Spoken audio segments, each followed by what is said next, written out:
Hey! Good morning, everybody. Oh, my God. It is so nice to see each and every one of you. Yeah, baby. And y'all look beautiful. Beautiful. Oh. Wow. And you look good in that color, man. It's gray, and thank you. Yeah. Appreciate it. Fits your personality. I like it. Oh, man, I try to say something nice. Hey, man, what do you mean? It's gray camo. Pay attention. There's some variety. gray in your my beard. personality is gray. How do you take that? You have all always bets are off now. You have always All taken bets that are off well. now. That's a compliment. You No, know, it's you're, not. You're not in either. Nothing awful is thing to black say and white about with you. somebody. It's gray. What I'm not going to happened? let any of you ruin this week for me. What happened to you? You woke up We'll sensitive? see. Are you out of your mind? Me? Woke up sensitive. I woke up You're the one changing. very well rested. You're happy because your week is short, my friend. Oh, that's what yeah. it is. This let's should let's be- call this what it is. Sounds nice. Okay. Yeah. All right. Somebody's I have having a 3-day week. I have a little extra pep in my step. Thank you. Some of us are having a one-day week. Yeah, he's Oh, yeah. very happy today. Rafe has got a 1-day week. Rizz has got a 3-day week. And the rest of us, we'll see. You're the fire horse. We'll see what happens. You're the fire horse. We're That's right. galloping out of here this week. All right. Yeah, we're getting the hell out of town. Mm-hmm. Well, one of us is going into a war zone. Yeah. Sweet. Well, so you go on the Tammy cruise. Yep. So you leave tomorrow, and when do you set sail? Leave tomorrow. We got some pre-stuff on Wednesday in Tampa, and then we set sail Thursday. Set sail Thursday to Back on Monday. lovely Mexico. Yes. Fantastic. Where nothing's going on down there. It's just a part of Mexico. It's not the Yeah, whole where are you going? place. Somewhere called Cartel City. I don't know what. I've never been. I've never been, It's but great this time of year. Sounds Cozumel, cool. Cancun, Cartel. Yeah, it's like the Cartel Peninsula, whatever that is. Yeah, you're fine. It should be You're fun. fine. Did you guys have you guys been following what's going on down there? I've been seeing that. Yes. I know we're No. going down Wednesday to Tampa. We have firearms training, and then we have hostage And everybody negotiation. gives you your flak jackets. Yeah. Issued your flak jacket Yeah. on Yep. Thursday as you board the ship. I'm the official hostage negotiator for Norwegian Cruise Lines. That'd be nice. I would imagine they're not going to stop. Nah. They're not going to pull into port if there's danger. Because the last thing the Norwegian cruise line wants is for one of their passengers to be kidnapped and killed. Yeah, but no news is good news, right? You signed. You Or signed bad the news waiver. is good news. Oh yeah. You signed a waiver. This is for hey, we're not responsible if you get hurt jet skiing Yeah. or getting killed by a Mexican cartel. There's a guy on our tour. One of the comedians on our tour rented a scooter on Cozumel. Is that the island? Yeah, I think it's Yeah, Cozumel. yeah. Rented a Gorgeous. scooter. No brakes. No bueno. Crashed. Left on the island. See ya. Bye. Have a good one. Well, I mean, you got thousands of people on that cruise. You're going to wait for one dude, Absolutely not. Let Absolutely us know not. how it goes. and he's still there. Yeah, could be. I don't know. He lives there now. So if you didn't hear what happened, I think this was yesterday or happened late Saturday. So this guy, his name is Nemiso El Mencho Asuerga.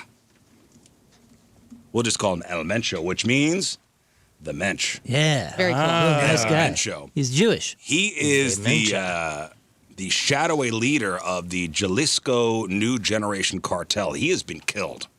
So according to Mexican officials, it went down during a military operation. It was a massive firefight. Authorities seized armored vehicles, even rocket launchers capable of taking down airplanes. El Mencho was seriously injured in the shootout, died while being flown to Mexico City. So if you're not familiar with his backstory, it's pretty wild. So unlike some cartel bosses who inherit their empires through family dynasties, El Mencho started from nothing. He was the son of farm workers, dropped out of school after the 6th grade to pick avocados. He actually spent time in the U.S. trying to build a drug business in the Bay Area, but got caught selling heroin to undercover cops in San Francisco back in '92. After serving 4 years in a U.S. federal prison, deported back to Mexico. So he used his experiences as a former police officer to build this big cartel. So under his leadership, this cartel transformed incredibly fast. They went from a local outfit to an international criminal enterprise that rivaled El Chapo and the Sinaloa cartel. So they're known for being militarized, hence the rocket launchers found at the scene. They're responsible for smuggling billions of dollars in fentanyl and cocaine. That's right, cocaine into the U.S. So as you might expect, the reaction on the ground has been pretty intense. Violence erupted almost immediately with reports of cars being torched, gunmen blocking highways across more than a dozen states, flights to major airports like Puerto Vallarta, Guadalajara diverted or canceled. Even soccer matches had to be postponed. Oh, no. So I think it's pretty much Isolated. on the west side. Because, I mean, that's kind of their territory. And, yeah, it's pretty much there. One of my board game buddies, he lives in Puerto Vallarta there. And so he sent... One of your board game buddies? Yeah. Stop. I play board games, you know, and he's cousins with the main host who he comes into town all the time, but his mom lives down there, and so he lives there permanently. But yeah, he said yesterday, he's like, hey, this is crazy down here, but he's like, we're good, we're safe in our neighborhood, everything's fine. And then I felt bad because I saw on the news he was talking about like, yeah, I got Costco, I got everything, it's incredible down there. Oh, they burned the Costco to the ground. They burnt it. They burned the They burned the Costco. Costco to the ground. Leave Costco out of this. No I know. way. That's a lot of Best. things on fire. I was watching some of the Holy coverage. Like smokes. Costco was on fire. Go no. And he was talking about it. He's like, it's awesome. It costs, he's like, it's so easy and yada yada. Everything's great down there, and then that went down. You could take the resorts, but not the Costco. Yeah.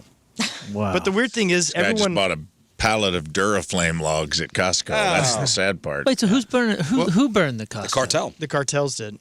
Yeah, they've been burning a lot of random stuff like that. But yeah, he said it's one of those things down there. There's like one of the wealthiest neighborhoods in North America is in that area, and he's like, it's super safe over there. He's like, because all the cartel leadership and everything lives in there, and like they know exactly where the cartel boss lives at and all this stuff. So he's You know so much about this. Yeah, I know. Well, he is. He's You're part of the American cartel. yeah.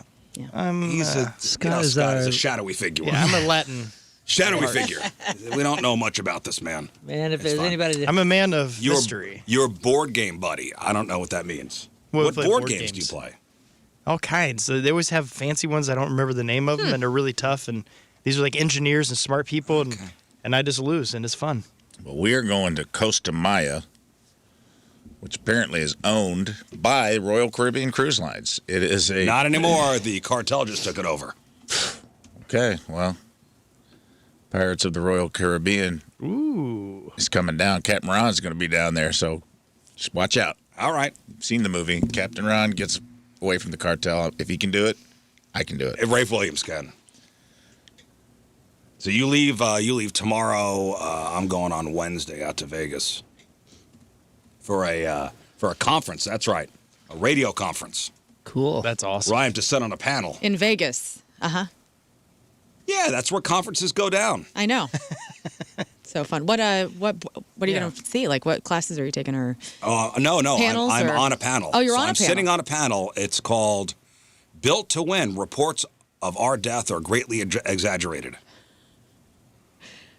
Be, Built to hilar- Win: Reports of Our Death Are Greatly Exaggerated. That's the panel I'm on. be you have hilarious a- time to get laid off. No, it wouldn't. That'd be a hilarious panel. What be do you- sitting on to get a text that you just got laid off. what are you going to talk about? I don't know. There's a moderator, and they're going to ask questions, and I'm going to sit there. You don't have anything prepped? What am I going to prep? I don't know. You should prep something. You're on a panel. He's gonna go, man. I've been number one for 13 years. Everything's looking up for me. I like this. You're Prep like, what? How do you do it? Radio's going fine. You're not going to like present your experience?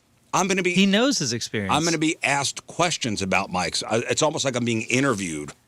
This is your on a nightmare, stage. right? Going on stage unprepared. No, I will always be prepared, even if I don't need to be. No, that's what I'm But- saying. That's what I'm saying. Like if you were just to go onto a panel on stage in Vegas, unprepared, that'd be your nightmare. Like I'm not the moderator. I mean, maybe. I get it that he knows his career, but like, you got to have like 3 things that you're going to leave these people with that you know you're going to bring up, even if it's not brought up by the moderator.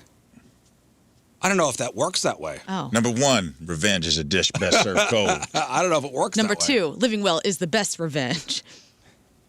I guess. Who else is on the panel with you? Me and Woody. Oh. One of you was on the Epstein list, and that's what this. Oh, that's the That's right. reveal? This is the secret All right, reveal. one of you's on the Epstein list. Secret reveal. And you are the father. Woody. Come to Vegas to Stand find and hold out. hands. Yay! One of my buddies asked, how I'm getting there. I'm like, Southwest. How's your buddy Woody getting there? He's flying his own plane. Yeah. That's the difference. These are two different lifestyles. These are two different ways of living. Woody's flying his own plane there. I'll be on Southwest. That is so crazy. Row 20, the celebrity row. Hey. That could be a funny question juxtaposition at your panel. When they start asking questions, and he's like, well, when I flew my private jet here, I was thinking to myself, and you're going to be like, well, I got an extra bag of brownie brittle on Yeah. the Southwest flight. I considered that lucky. Cool. So I kind of know exactly how Woody feels. Yeah, I could relate. Yeah, he flew to a private airstrip in Vegas, and I flew Southwest. I wasn't in the back of the plane, nor was I in the front. I was in the middle. It's fine. And that's where their favorites go. Right. That's where the celebrities go, in the middle of the plane. Extra leg room? Not Don't for these need it. shins. Don't need it. Got no shins. You know where your lifts to the conference? I think you should. I should. Oh, yeah. Yeah, you need to. Don't act like you weren't already planning it. Because I know you were. I know when you walk across that stage. In front of all the industry people. Scotty D's going to be walking a little taller Like, that whoa, day. this man is. Look how tall that guy He's is. taller than Woody. Huh. I will listen to This him man more. is. This man is tall. You're taller than you sound. Somebody called me out on wearing lifts on Friday night, by the way. Who? Somebody I hadn't seen in a while. They said you're looking a little taller. He said, you wearing your lifts, aren't you? Oh. And I go, yes, I am wearing my lifts. Don't worry about it. Yeah. I was wearing them because they're comfortable. Yeah, that's great. Yeah. Heels are back for dudes. It's like That's right, it's it's like George fine. Washington's time. It's all right. It's America's 250th. All of you guys need to be wearing heels again. And powdered wigs. Absolutely. I I'm gonna bring back- love wigs. You do? Yeah. I think we're going to bring back capes. Yeah. Like Rick Wakeman. Rick Wakeman from Yes. Yes. Okay. He always wears a cape. Excellent reference. Thank you. So relatable. Thank you. I'm your grandmother on 105.7 The Point. Thank you. It's great to have to explain a The reference. kids should know The who kids Rick will know that. Wakeman Yeah, is. everybody knows who Rick Wakeman from Yes is. And of course, by the way, they're putting us up in the finest accommodations. The when? No, we're not The even. Cosmo? We're not staying on the regular strip. We're staying downtown. Hotel, Whoa. motel, Oh, no. Holiday Inn. Fremont Street. That's the most fun place. Oh, it's not anyway. even on Fremont Street. It's off Fremont Oh, Street. you're It's Fremont on adjacent? Demund. We're Fremont adjacent. Oh, wow. Well, they really rolled out the red carpet for you guys. You gonna do dinner? You got that all planned out? I don't have anything planned out. Did they squeeze damn your it. panel Yeah. in between tic-tac-toe with the chicken and Tic Tac Chode. tic-tac-chode and Guess which hand? the National War Conference? Yeah, guess which hand? I'll have a little bit of the yellow. Is the conference somewhere fancy? Well, you don't even know. Oh, come on. I'm sounds, looking at it. sounds unfancy if you don't remember. The conference is. It's in the Don Rickles ballroom. It's at a place called Notoriety Ooh, that on sounds... Fremont Street. I'm sorry to hear Oh, this. including an exclusive one-on-one conversation and intimate acoustic performance with Linda Perry. That's cool. That's kind of awesome. You can say all the nice things that you said about her over the. I have never said a bad word about that woman. She better not sing that one song that you don't like. We got the I like that song. Oh. That's not me. You're Which song? You're mistaking me from know. Donnie Fandango. Yeah, He doesn't like what's going on? No, he hates hates it. that song. Really? Hates it. I am mistaking you for Donnie Fandango. Who else is there? I don't know. Listen, I'm going. That's fun. You got to go to the, you're going to be right down there, dude, at the D Casino. The Tomahawk Italian thing? Steakhouse at Andiamo Steakhouse. Slide in there.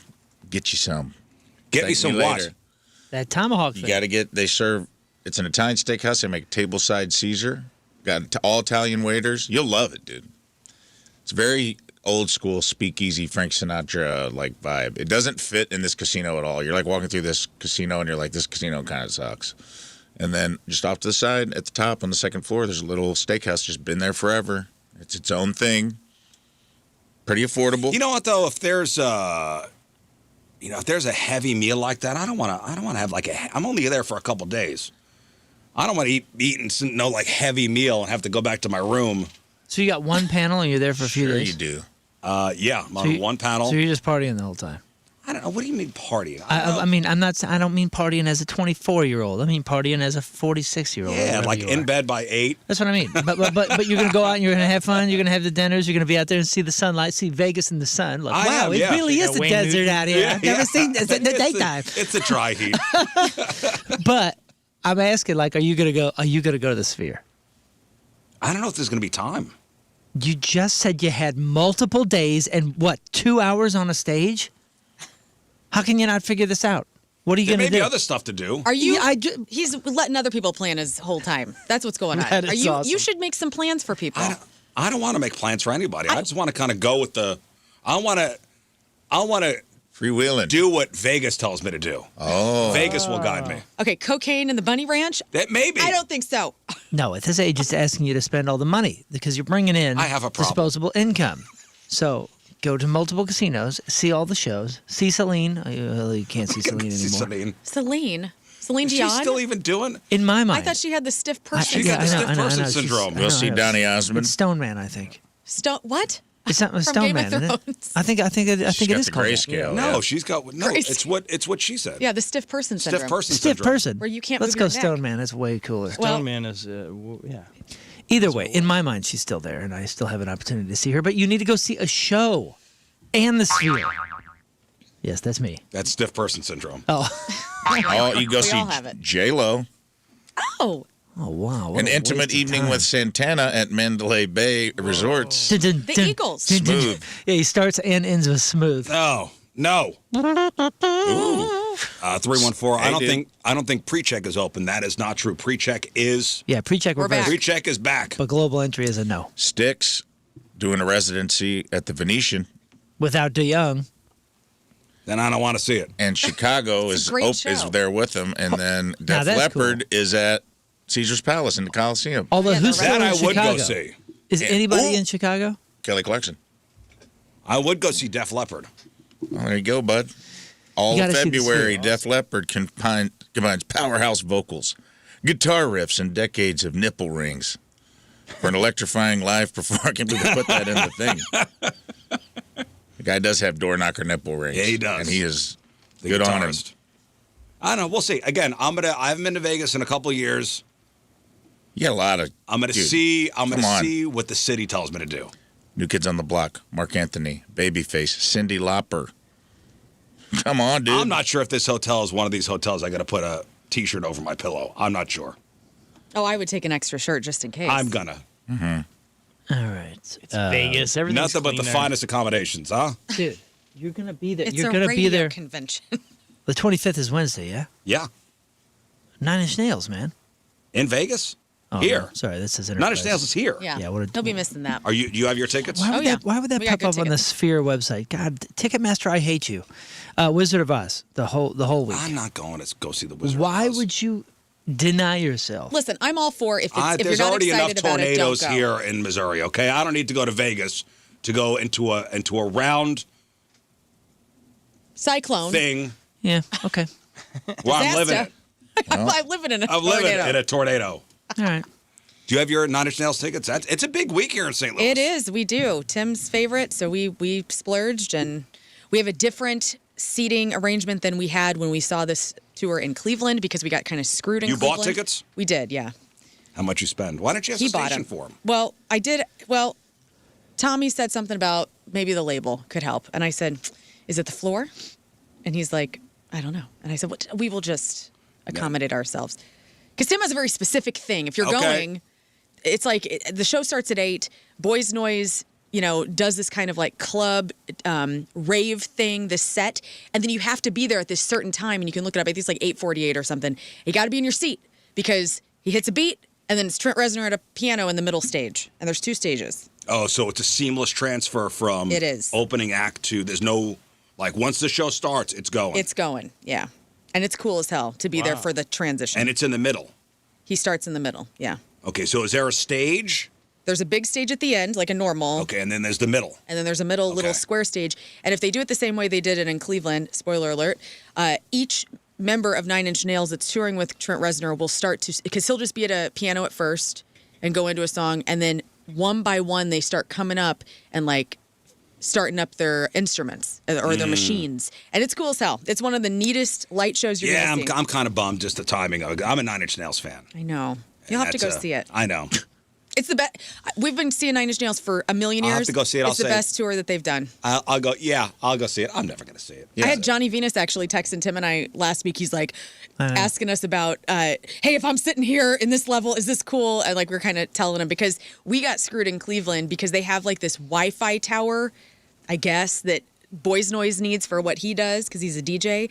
And this thing was like a big black tower in the middle of our direct view. And so all of our, I have some funny photos of like, it looks like our view was completely cut in half because of this thing. So hopefully that doesn't happen this time. I also love that you're bummed and you're going to literally the entertainment capital of the United States of America. You could see anything you wanted. Yeah, but not Nine Inch Nails. Except Nine Inch Nails. You found a way to make it bad for yourself. Like, I don't look forward to many concerts, Yeah. Okay. I get that. But Nine Inch Nails is one that I would have gone to had I been in town for it. But it's okay. You can go. You can do the Friends experience in Vegas. The entire pop-up? set of the show. They just you can pretend. go into Rachel and you can go in the the apartment. show. That's sweet. I thought they just have you go into a room and act like you're friends. A whole bunch of people like, they hey, assign you a buddy. hey, Scott Rizzuto, how you been, buddy? Hi, yo, so-and-so. Good to You see ya. remember that time in 11th grade? Yeah, I remember. And then they go into some story that Yeah, I they remember. read about once. The Friends experience. That's awesome. God, that's Friends actually. experience. I think that's $1 million idea, to be honest. 100%. I always wanted to do a reality show where like you just put a bunch of guys all named Steve and and then there's one guy just named like John, and you just don't tell him what's going on, and he has to discover on his own that everyone else is named Steve and figure out what the hell he's doing there. Like, what's going That's on? fun. House of Steve. Ooh, that'd be a How's good. Steve? That'd be a good game show idea. I agree. What's going Okay, on? so you have trademark. a Copyright. party, a party scene. Everybody's named Steve. Yeah. And you send in one John, and he's got 30 minutes to figure. And everybody's having conversations, and he's got 30 minutes to figure out the answers to certain questions, based on eavesdropping on everybody's conversations. Ooh, trademark. Eavesdropping. Ooh, not a bad We're idea. gonna be Rick. rich. Pitch that in Vegas while you're out there. Well, industry folks will To be Woody, out he there. could finance it for us. There will be industry folk out there. I'll bet. What industry? I don't know. Well, when you meet Carrot Top, can you tell him I said hi? I'm definitely not going to go see him. Nikki Glazer, David Spade, residency. That's fun. Where are they at? They are at the Coliseum, Caesar's Palace. Ah, the Palace. The Palace, baby. I have a feeling I'll be spending most of my time down on Fremont. I hope he gets good food. I You mean, gonna at zip least. line? It's the best food in the country, man. I saw Zip line. someone throw up on that zip line on Fremont Street all the way because they put you face down, Yeah. like Superman style. You're not taking a breathalyzer before you get on that thing. No. Somebody was. There was a country music artist playing in the middle of Fremont Street, and I was like, oh my God, they're going to get him. Like, they got the whole audience. He lucked out. Like, they were taking an inhale when they went over the stage, but man, I watched someone just throw up all the way.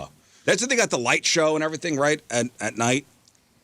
Oh, yeah. The fountains? It's cool down there, man. They made No. it nice. On Fremont, it's like On the pavilion. they covered it. It looks like you're in an aquarium or something. Yeah, Oh, that's neat. They covered it, and I think they have a light show at night. They do. It's very cool down there. They Vegas is great. spent some money Love to it. make downtown not terrible. Yeah, I don't drink or gamble, and I love Vegas. Well, listen, I will tell you that St. Louis was hopping this weekend, the city of. So Friday night, I know Moon went down to the Phantom of the Opera, brought That's his mom. right. And here's your mom's review. Yeah. Phantom of the Opera. Yeah, I recorded this. Phantom of the Opera at the Fox Theater. Oh my gosh. Loved it. Also got audio of her in her seat. That's true. Oh. That's true. She was crying for the entire last song.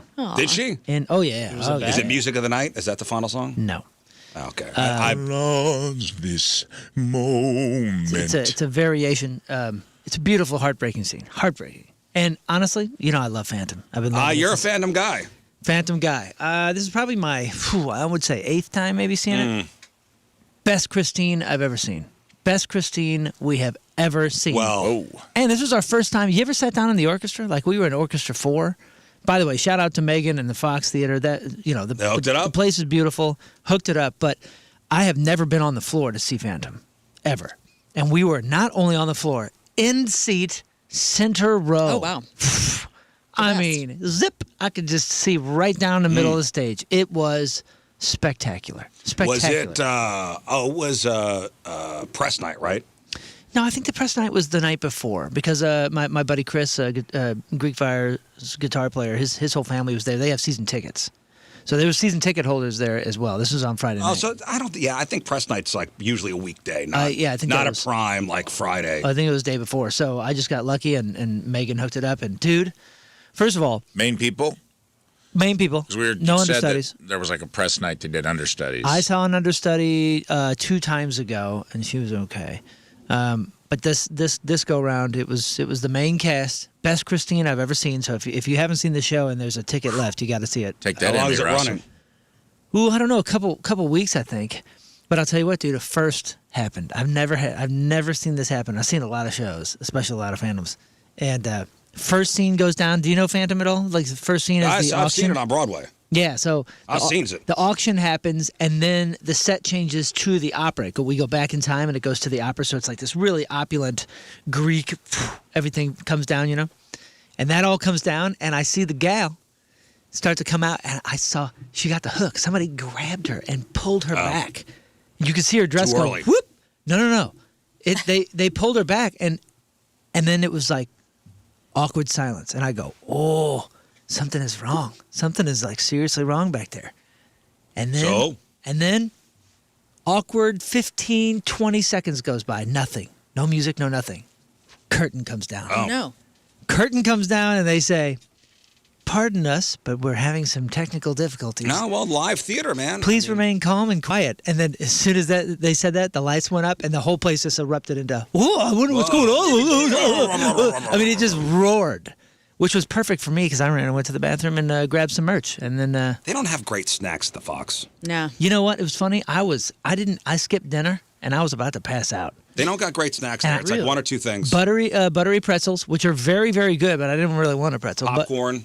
I didn't even see the popcorn. And I said, what do you have to eat? What do you have to eat? And she goes, buttery pretzels and nuts. And I went, okay, give me one of each, please. Maybe they don't have popcorn. I just remember the nuts. Yeah, I'll take the nuts. I got mixed nuts and the buttery mixed pretzels. Nuts. I'll take some of the nuts. Mixed nuts. I bring my own snacks. To the Fox? Yeah. Nothing like, disrespectful or anything, but like, yeah. Sometimes But I got a outside granola food. bar. Outside food. Fish. Yeah. What would be disrespectful? I don't know, like crab legs? like wine, like the things I take normally to the movie theater, like Yeah. a little bottle of wine. Yeah. Like I always buy my drinks there. Like an M&M's. I don't know, something. I Way to bring in my support own the arts. snow caps. I support the arts. So it's good. And then Saturday was the City SC opening match. Yeah. Opening season match. Season opener, home opener, all of that. And dude, have you been up in the suites before? I have not. Holy smokes. It's hard to do anything once you do the suites. Together Credit Union has a suite. Obviously, they're one of the founding sponsors. So they have like the center box, but all the sponsors have their center boxes. And how it works is there's a little bit of food in the suites, like the Cardinals games, the old Rams games. Mm-hmm. But this is totally different where they'll have like your fridges stocked and all that. But outside of it, on the entire hallways, there's 2 or 3 different buffets. And guys, the buffet is the best food you'll ever have. Oh, so anybody can go up and grab that? No, only the people in the suites. Dude, it was brisket. So, can the unwashed go and grab some? No, absolutely. Get out of here. No, the security's pretty tight, actually. Could a little. Can I have a little? They got a dessert bar that half a brownie. The best cheesecake I've had in a while. And they had a bunch of the new featured food people, and Goshen Coffee from over in Edwardsville is up there. So they were up there and they were swamped because everybody kept telling everybody like, "Oh, you got to go try this coffee." They have this St. Louis thing called, it was like a chocolate covered strawberry latte. Stop that. Guys, it's the best coffee thing I've had. Hot? You can get it hot or iced. It's the best thing I've had in 20 years. What? Goshen. At the Phantom? Goshen. No, now we're at the soccer match now. Okay, take me there. It Set was it up. awesome. He already set up the set it buffet. up. I know, I'm kidding. Yeah, it really was, man. And then, and that was going on. Eric Church over at Enterprise. That was sold out, I think. Yeah, I'm glad it was a day game because you said, oh, Would've man, been a there's a nightmare. concert. You're going to have nightmare parking down there. But now, day game, we're done by 4 something. They give you a parking pass? I did get a Look at this guy. at you. Look at this Bro, I guy. had the greatest weekend of all time. My goodness. It really was. I'm a fortunate. what a great weekend. I'm Yeah. a blessed man. It was. What a great weekend. and I got to take Lovely. my daughter. It was the first time she's been down there. Awesome. You wake up early to watch the hockey game yesterday? I did. So, did you watch the whole thing? I watched probably the back. Well, I think I started right at the end, right at the beginning of the second period. And dude, What a great game. it was Hellebuck was. I'm just telling Inspiring. you, as a hardcore hockey fan, that probably was one of the fastest paced, action-packed games that I mean, I want to talk about dudes just playing their balls off. Yeah, it just seemed like nonstop. Like I kept thinking, how is the score not 9-7? Like it was crazy action. Crazy. I forget. Learn texted something. It was like He's like, guys. It was like you were watching an all-star game that mattered. Yeah, I mean, it did matter. It's a gold medal. I know, but I'm saying, Gold medal match. we're used to seeing like an all-star game with all these stars, but they ain't playing like they're supposed to be playing. You'll never see an all-star game with that kind of intensity outside of the Olympics. So you That's texted. wonderful. You texted. A story from KSDK. Right. At 8:45 yesterday morning to the group chat. Mm-hmm. And I said, great story, which we're going to talk about today. Yeah. And I said, if anybody cares, the USA-Canada hockey game is amazing. And then you wrote back, that's nice. And that was so deflating to me. That was Sorry. incredible. I could have was- just not respond. Should I just not respond? That's I was like, nice. I better say something because he responded to me. No, it's And so fine. all I said no. was, that's nice. Oh, you weren't trying to be sassy? No, you were trying to be sassy, 100%. No, you were trying to be sassy. I was coming from a place of, me, I'm not watching the game, and I don't care. It was like edge of your seat. Like It I made know me laugh. every man in my life was tweeting about it yesterday. I hit Tim the ha-ha Burgess, button. He shared 40 videos. I had multiple chats going with buddies. yeah, that's wonderful. That's nice. Yeah, I hit the ha-ha That's button on my, that immediately. It made my day. I'm in sweatpants. I got my little American flag in one Right. hand and coffee in the other. Listen, all I could say was that, hey, that's nice. It was kind of deflating. I'll be honest well, with you. that's your problem. Because I heard it in my head as you would say, like, oh, that's nice. That's not how I said it. That's how it came across. I know. Well, to maybe me. you need to regenerate an opinion here because I am saying that's nice. No, Good for you, man. No, you weren't. Yes, I was. Having a nice Sunday. I was at the Outlet I was Malls. having. You were at 8:45 in the morning. No, but like soon after, I was like getting ready to go to the outlets for some ungodly reason. Well, if you want to hear what did you watch the hockey game at all? Did you have it on in the house? No, Oh, Tim wasn't into it? no. Oh, We that's watched like wild. CBS Sunday Morning. And Wow. Holy crap. We're like What 85 years happened to you old. people? Oh wow! I know. Oh, of all Leave us things. alone. Oh, my we had a nice God. Sunday. Gee whiz. Who's the a-hole now? You jerk. CBS Sunday Oh, morning. that's nice. That's nice. Nice. Well, in case you missed it, here's what it sounded like: the golden goal. Punch up behind the net. And it's Werenski. Now Jack Hughes puts it around McCarr. United States with numbers. Watch across it comes. Jack Hughes wins it. The golden goal for the United States. For the first time since the 1980 miracle. Ooh, I got the tingles. The United States takes the gold. Jack Hughes beating Jordan Bennington. You got a couple St. Louis guys on the team. Yeah, the Kachuk brothers and Clayton Keller, Chesterfield's own, Yep. on the team. In fact, the Kachuk brothers were interviewed after the game yesterday. Here's a St. Louis shout out. For everybody watching back in St. Louis, we feel your support. We get your messages. We see the videos. Keep sending them more in. We want to hear all about it, and we want you to know that we're going to bust our ass and do everything we can to represent you and the millions across the country and compete our asses off. So keep giving us the support, and we're going to try to keep doing our job. We wouldn't be here if it wasn't for the city of St. Louis and so many great people there. And for the people at Hobbies, enjoy the Brady special. Bacon cheese pizza, toasted ravs, dirty wings. And wear your red, white, and blue for the next 2-3 weeks. Free pass at work, wherever. Wear your red, white, and blue. Obi Clarks, they were rocking yesterday morning. That's the the Blues hockey bar. Canada pretty butthurt over their loss. In fact, Nathan McKinnon. Is that what the coach said? Well, Nathan McKinnon, who had the A, the assistant captain. Interesting moment that sparked debate. He said, "You be the judge of who was the better team today." Yeah, well, the U.S. because they won. That's okay. The score is the judge. Oh yeah. Let me look at the The podium. score is the judge. Was it close? Maybe I'll look Yeah, at- went into overtime. Oh, fantastic. Yeah. Yeah. Yeah, I'll tell you who was better today. Hellebuck. The judge said it, that the score is the judge, and winner. Now, I could see the argument of should overtime in a gold medal match be 3-on-3? I could see the argument against that, because that's very gimmicky. Do you have the quote from him? From who? From the coach, from the Canadian coach. What did he say? He did complain. He blamed it on the 3-on-3. Oh, he did? I heard a bunch of people complaining about that. He's like, there's a reason that they don't do it in the Stanley Cup playoffs and blah, blah, blah, blah, blah. But they beat Finland to get in. They beat Finland in three. Canada beat the U.S. in the Four Nations. Yeah, the Four Nations in a 3-on-3, I believe. Or no, that was a 5-on-5. Was that a 5-on-5? I don't remember, but I get Either way, it's gimmicky. It's gimmicky. He's right. The reason that they do a 3-on-3 in the regular season of NHL is to get the games over faster because it gets it over faster. But he was like, it's not hockey. You take 5 minutes, you take 4 men off the ice. It's not hockey anymore. And maybe he's right. But cry me a river. I like the you be the judge of who is a better team. Yeah, I mean, Why listen, don't you cry Canada, later. This is Canada the Olympics. He was dominant during the game. Hellebuck as the goalie was amazing. I feel bad for Bennington. He was excellent the entire Olympics for Canada. But yeah, the better team won. The score said it.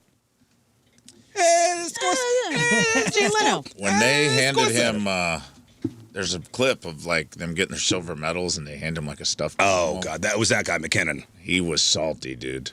He was. They give you a stuffed animal too. So I guess they when you win Like when punch you win the a medal, monkey. when you win a medal, Here's your teddy bear dork. they give you whatever the plushy mascot is. I've been Man, waiting. it's hurt him to his soul to have to take it. How come no one's like they instantly hand it to him and you instantly turn around and just throw it to him? I just wanted. He looked like he was going to rip the head off the thing. Yeah, cry to your teddy bear I'm like, dork. why are you giving me this silly thing? I'm going to throw it away.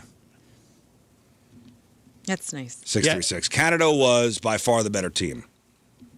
During What area code were during they the calling play, him from? like the Canada was dominant during the game. They were a dominant team, but they didn't When? win. They didn't win.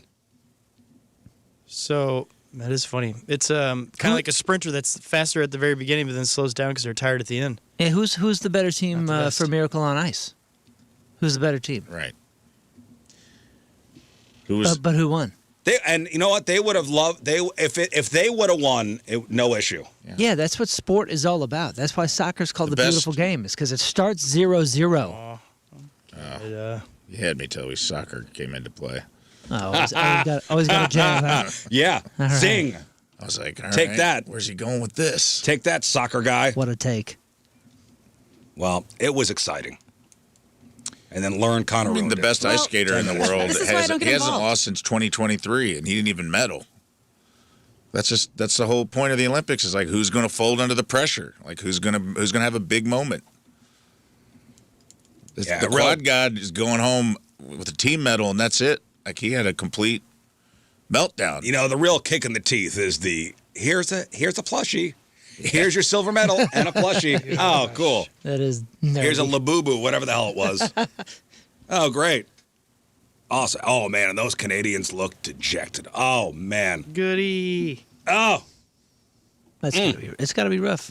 I get it. I can imagine. But I mean, And Canada did have their best 3 players on the ice when they lost. but have a little class. I mean, especially a leadership position like a coach. Well, and let's not squirt over the fact that McKinnon, who was a better team, missed a wide open net that could have won the game for Canada. And just saying. It's funny. Their best 3 were out there, but our 3 were obviously a little better. I'm just saying. It's okay. It's okay. Ooh. You were talking about that punch the monkey thing. Yeah. Oh. That's become a viral sensation. Yes. And by the way, the JetBlue dog that was abandoned last week we talked about, you see who was adopted? I did. The cop. The cop. Yeah, that was so good. They had over last week we had a story about a woman who it was in Vegas. Mm-hmm. She was about to take a flight, and I guess she didn't fill out the proper paperwork to take her dog on the flight, and then she just left the dog. She left it. Yeah. She tied it to the ticket counter and left it, and it was the cutest golden doodle. Right. With this face, with the face of an angel. Now he's Not gonna be loved hyperbole. forever. And they said they got over 1,000 requests immediately to adopt the dog, and they gave it to the cop that responded.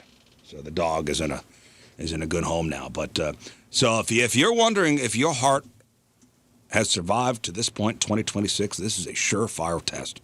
Punch the monkey, guys. Punch the monkey and his stuffy. This thing is just the cutest.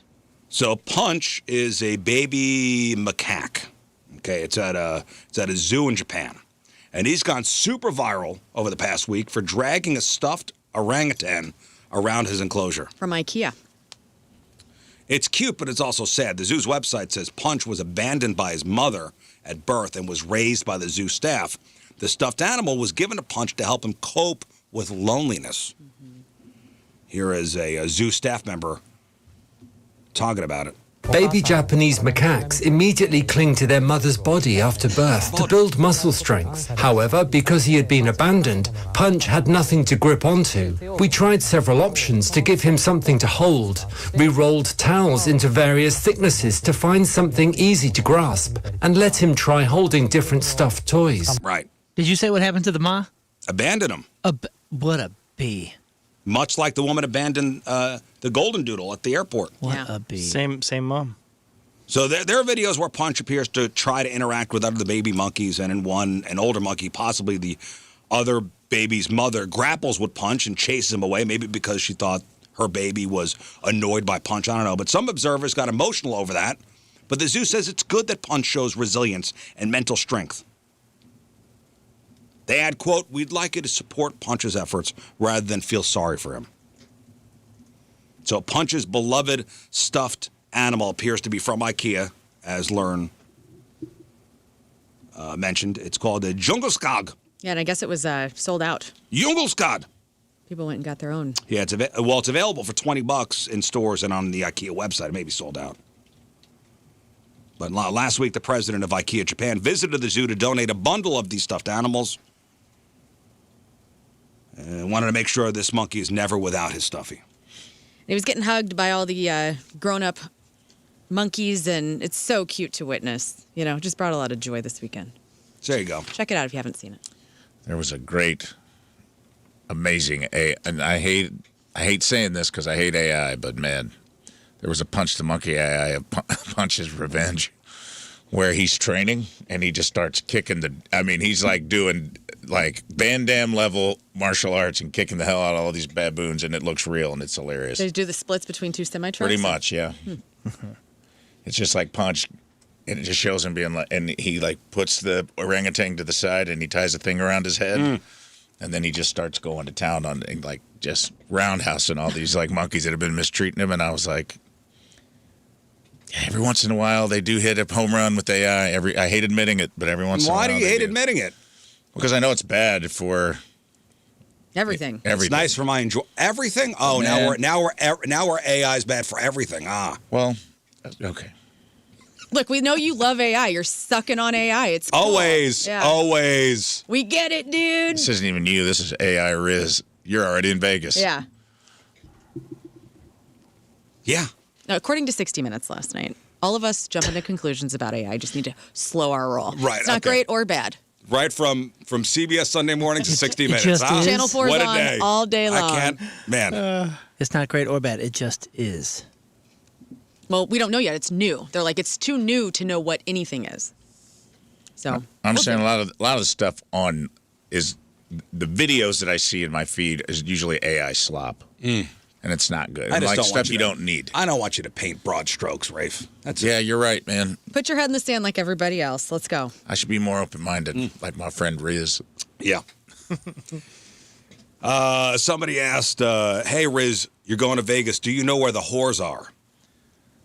What is there like a a certain spot. Yeah, but what is that? What does that Reno. mean? Like the ranch?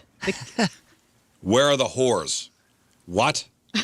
Aren't they everywhere? Like, I mean, the sex workers, like the prostitutes? I guess that's what he's referring You know, to be to. honest, I've been there a few times recently, and I haven't seen any of the cards. Although I guess I've. Oh, they used to hand out cards. Oh, Yeah, yeah, they used to be Yeah, on oh, the yeah, ground oh, yeah. everywhere. everywhere, and I haven't seen that. So maybe they're done with that.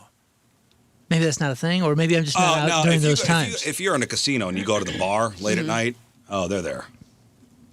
Red dress. The ladies are there. The Yeah, ladies but- are there. We've all seen them. It's not as prevalent.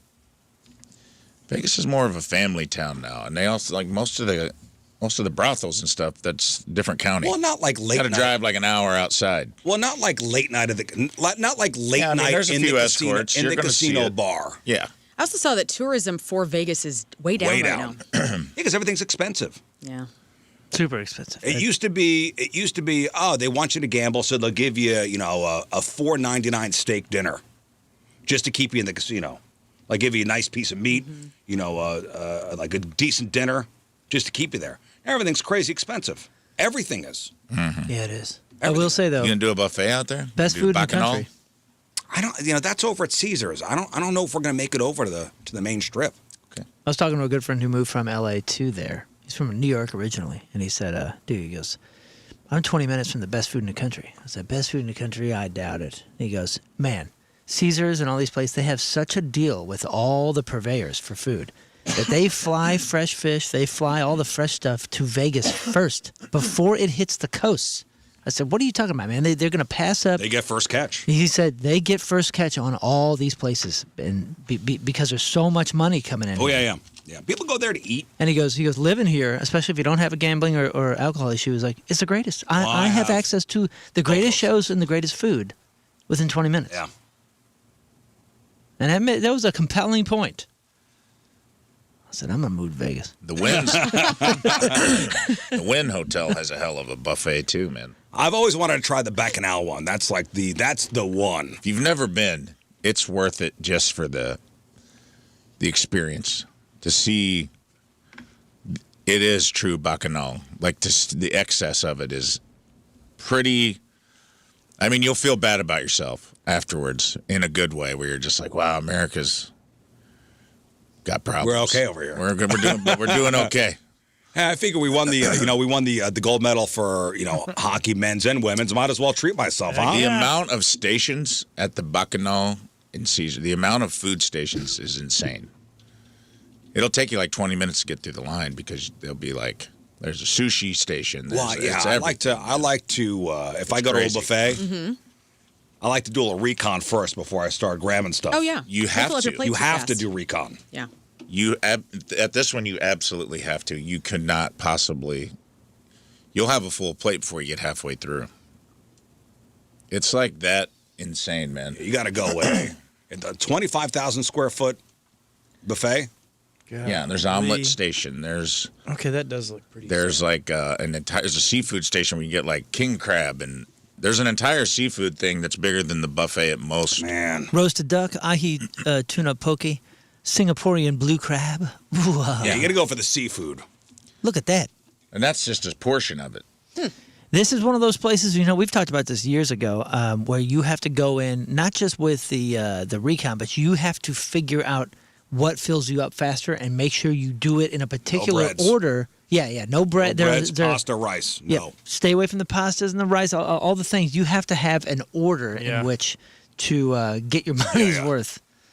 And how you're going to... You go for the most expensive cuts first. Usually the crab legs, the steaks. Yeah. Like stay like look at this. You see this brunch? Stay with French toast. What are you, stupid? French toast is dumb. I love French toast. Are you serious? I know I love it too, but it's just filler. It's filler. You got to go for the meats. Yes, in this scenario. You think that till you get there, and then you see what they're whipping up, and you're like, I got to give me some of that too. I know. You just have I to don't know. understand that you're going to be physically ill Yeah. when you leave. You're going to be so grossed out by what you've done. You just got to accept. Crazy. Yeah, that's how I do it at those Brazilian barbecue places. That's what the Fogo de yes or Chãos no, and all like that. you turn the thing over, The bring card. more You meat. go in and you go, well, Yeah. I'm going to be leaving sick. I would rather a video leak of me getting peed on at a hotel than me Walking out of photo chow. than just a camera on me the entire Bacchanal meal. I got you a table reserved for 10:30 or 10 a.m. So you're good to go on 10 Saturday. a.m. on when? On Saturday. So I'm leaving Friday. Okay. Honestly, that's not a bad idea. Let him plan your week. yeah, I in got it Vegas. for you. Okay, I'm not even there on Saturday. Stay a little longer. Why are you coming back so soon? Yeah, that's dumb. Is like a 48-hour rule? Because I mean, I get have it. a Like trivia night to go to on Saturday, so I can't. Well, let's see here. You got to rush. you could back. have I such know. a good time. Says the one who watches CBS Sunday Morning instead of the gold medal match. You're laughing at my I don't watch the Olympics. trivia night? Although I might For charity? I might watch the Summer Olympics because coming up in Crap-On, my favorite girl is singing the promo for the Summer Olympics in LA, and I was like, "Ooh, I'm into this." And honestly, I'll give you this. Roseanne? I really don't watch the Olympics, and I've just never had interest in it. And I know that's dumb to some people, but also there's people like me that we just don't get into it. But that Elisa Liu girl who won, I have been following her story, and she is pure joy, and that made me interested in ice skating in the Olympics. So Yes, that's about I as have far a in as I went. charity trivia night to go to Are you hosting it? help out inner city kids. No, I'm participating in it. Oh, that's great. It's Clue themed, and I'm dressing as Professor Plum. Okay? What do you got? Purple suit? Yeah, I do have a candlestick? purple suit Purple suit. What's Meals going to dress up as? as Miss Scarlet. Cute. Heck yeah. Okay, that's why I'm coming home early. To help the kids out. That's so sweet. Well, I got you a table at 4 a.m. on the 22nd. Very good, Scott. Man, could you imagine eating that and getting on a plane? And then having to go to a trivia night. man. Getting off the plane and Just going to a getting trivia on a night. plane after a Bacchanal No. would be my personal nightmare. It definitely would break my poop streak. On a plane. You never pooped in a plane? Never. I have. It's terrible. It's not fun. it's not a it's great fine. experience. It's Proud fine. of it. And I got It's a close terrible recently. experience. Come on. What are you? I've had an okay time. Let's Yeah, be it's real. fine. Yeah, you get to do that over. Hi. You're not ever like poop- proud of You ever yourself. poop on a bus? Probably. Yeah, of course. Not on my bus. just anywhere on the bus. no. Apparently there's an avoidable. issue. Apparently there's an issue Oh, no. in Los Angeles. The Department of Transportation in LA is being, I guess, made fun of for a PSA that told people there's no pooping allowed on city buses. Mm-hmm. So they shared 6 ads on the YouTube page. Each one encouraged people to report things like smoking, drinking, playing loud music, and public defecation. In the pooping ad, somebody spots a steaming poop emoji on the floor and reports it online. There's also a graphic at the bottom that says no pooping. So I guess this is a problem in LA. Yeah. Enjoy the bus. Enjoy the bus. You guys know Bonnie Blue, right? Yeah. So don't get her confused with the other chick. Lily Collins is her name? Lily Collins is Phil Collins' daughter. What's the other one? Lily Phillips. Lily Phillips. Lily Phillips. And these two look kind of alike. Oh. So Bonnie Blue is the one that I think slept with 400 guys in a day. She's one that was Bonnie in Blue. jail. She's the one that went to Indonesia to Yeah. and got. I don't know if she's still in jail. No, but she's not. But she's in the news. What's going on? Lily Phillips is the one that banged 1,057 men. Right. That was our 1057 The Right. Point For- promoted Bangathon. Bonnie they, Blue. they all got point stickers on the way out. Bonnie Blue is in the news because after her latest round of having sex with 400 men in a day, she is pregnant Congratulations. Who's the father? Oh, we went through this before. Right? with the other chick. Wait, And that wound up being like a stunt. Yeah, it was a. Oh, and this one's not. I don't know, man.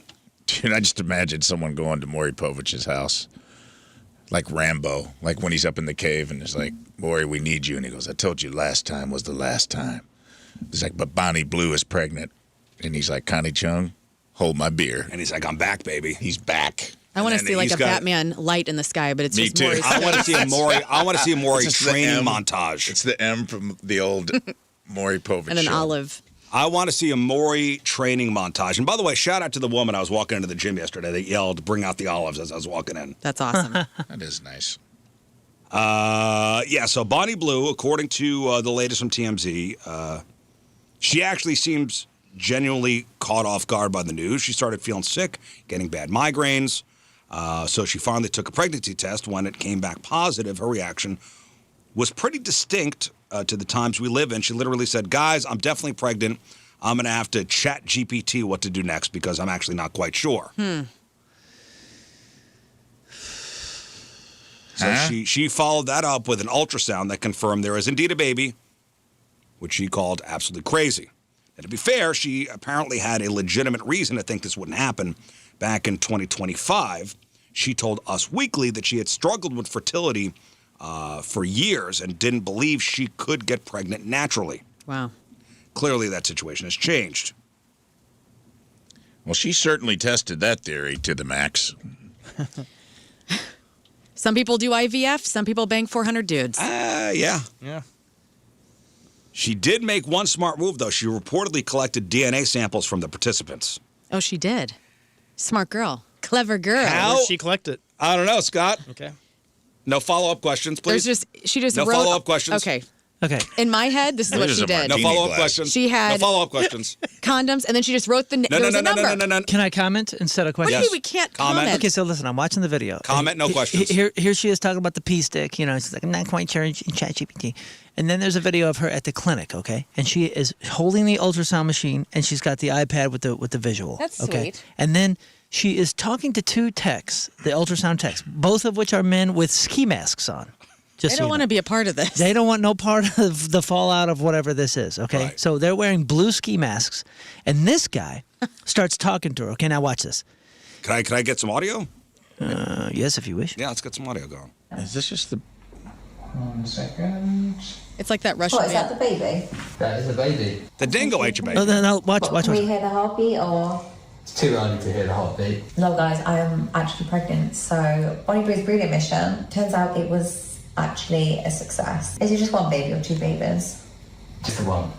Okay, just one baby. Okay, watch for this. anyone that doesn't know, Bonnie Bree's breeding mission included me sleeping with over 400 men without protection. Yes, he was tested, but yes, they did fill me up. So you said breeding mission.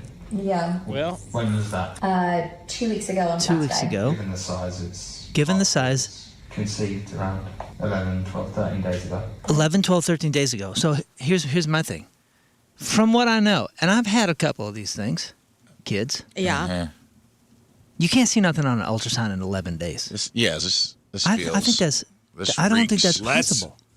Let's go to somebody the look it up, internets. and I believe it has to be at least a month. I want to say it was 4 weeks or something before you can get any sort of shapes or anything that can be.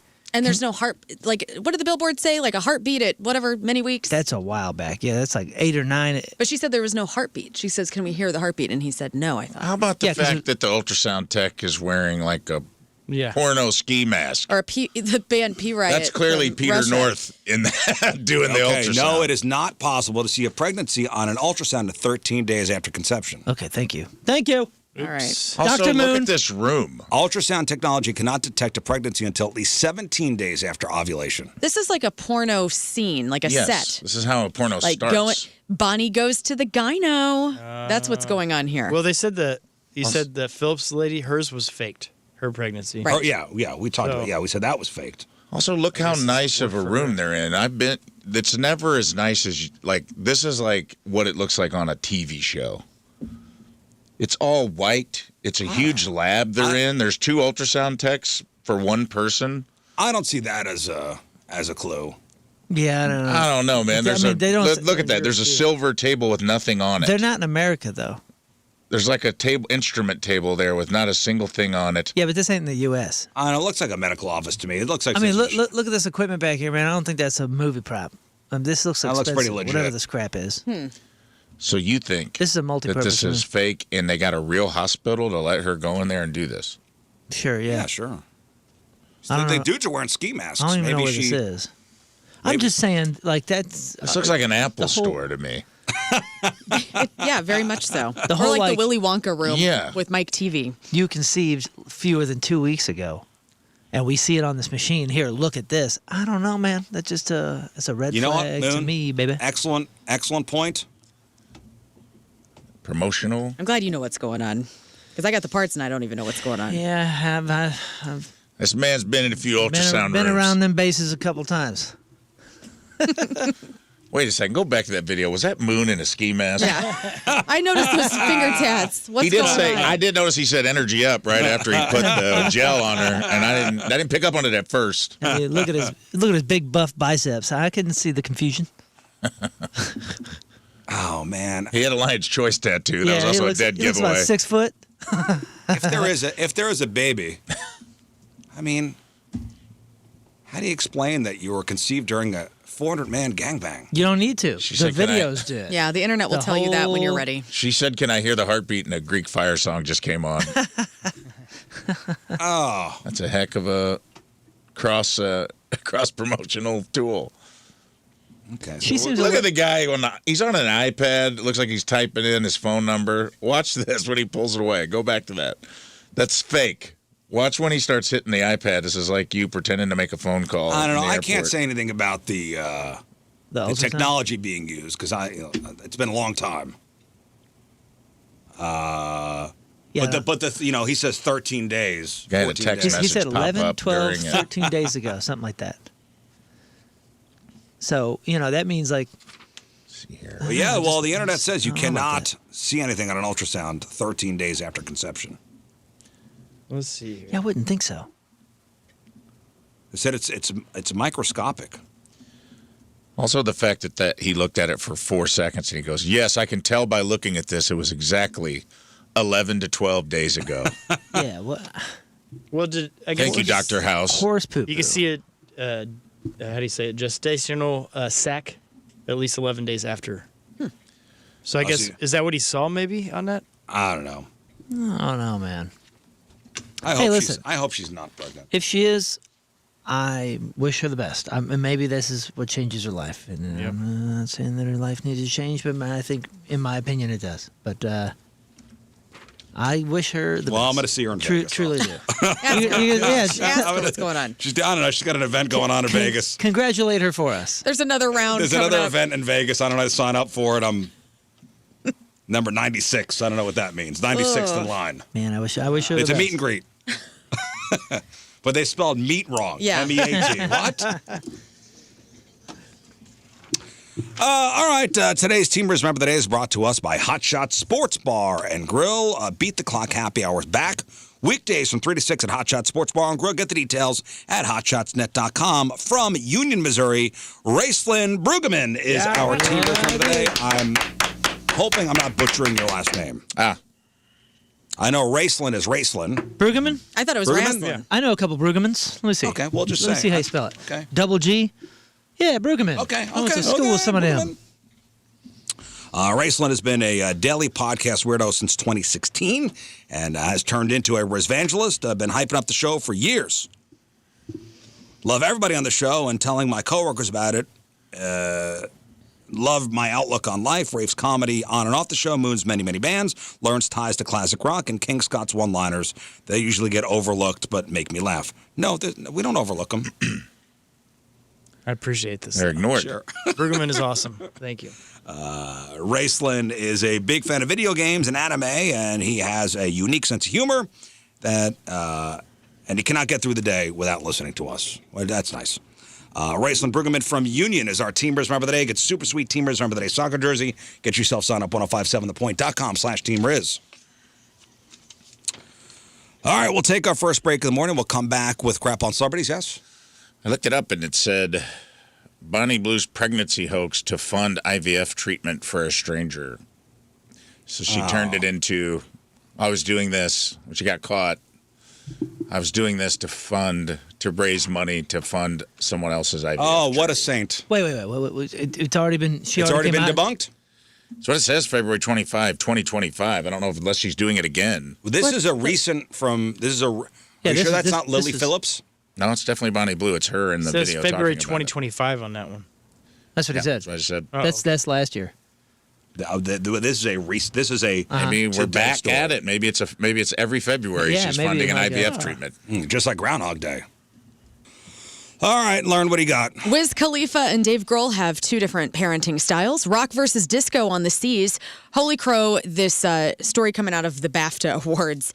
And these people are the that same story age. is wild. I know. You guys know what The story about from the BAFTA Awards? No, the sir. The guy with Tourette's? No, sir. Oh.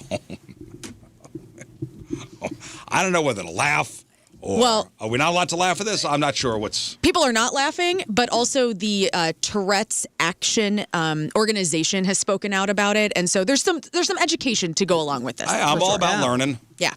Oh, you find out next. Stay there. All right, welcome back to the program. Phone number 314-624-3833 or 618-398-3833. The Schreier Air text line. 314-649-DUMB. The Bud Light Studio Cams, 1057thepoint.com/Rizz. The socials at RIZZ Show. Your emails, RizzShow at 1057thepoint.com. Sex time fun facts coming up. Rafe on relationships. Hey, has anybody had at your house surveyors come in and put flags all over your lawn? Uh-huh. Because they're going to do work in the neighborhood? Yeah, like usually for like Wi-Fi or whatever. Yeah. Yeah, I mean, I guess the It's past full of couple flags days, right now. the past couple days, the sewer line's been marked, the cable line's been marked, everything underground has been marked, and a lot of it, and it's in the whole neighborhood, but a lot of it runs over my lawn. Mm-hmm. So does that mean? Is that just? They may dig some of it. Yeah, I don't know that if they might dig also it all. happened before. If they drill underneath, it might just be underneath, but there's a good chance you're getting Somebody your said yard there torn up. AT&T's coming in to put It could be. That's what. the That's fiber optic cable That in. was the last thing that happened in our hood. If that's the case, you can say goodbye to your front yard for about 2 years. They're gonna. Yeah, but it's only like a 4x6 hole at the worst. You know, they like shave the top and then they put the auger in or whatever. The what do they? Yeah, call, I don't know. What do they call I don't know that what they're gonna do, but I mean, it's. I got moles all over my yard, so it's just like whatever. Oh dude. yeah, man, You me know? too. They ain't Do you back really? yet, but- oh yeah. It's the freaking worst. I look like I get AT&T fiber optics just for life. You know what we digging. keep doing though is like the problem is you put in the non-lethal ones and all you're doing is taking the mole and putting them in a neighbor's yard and then they'll do the same thing I and know. he comes right back. My cats dig them up. We've been passing this mole around a neighborhood for the last like 7 years. Yeah. They're so cute too. They're like just blind, weird little Hey. platypuses. Talking about my lawn here. All right, I'm sorry. Not about your mole problem. Nobody cares about your lawn. Well, you're having a I mole care about problem my too. lawn. You're having a Like, what a- 5G problem.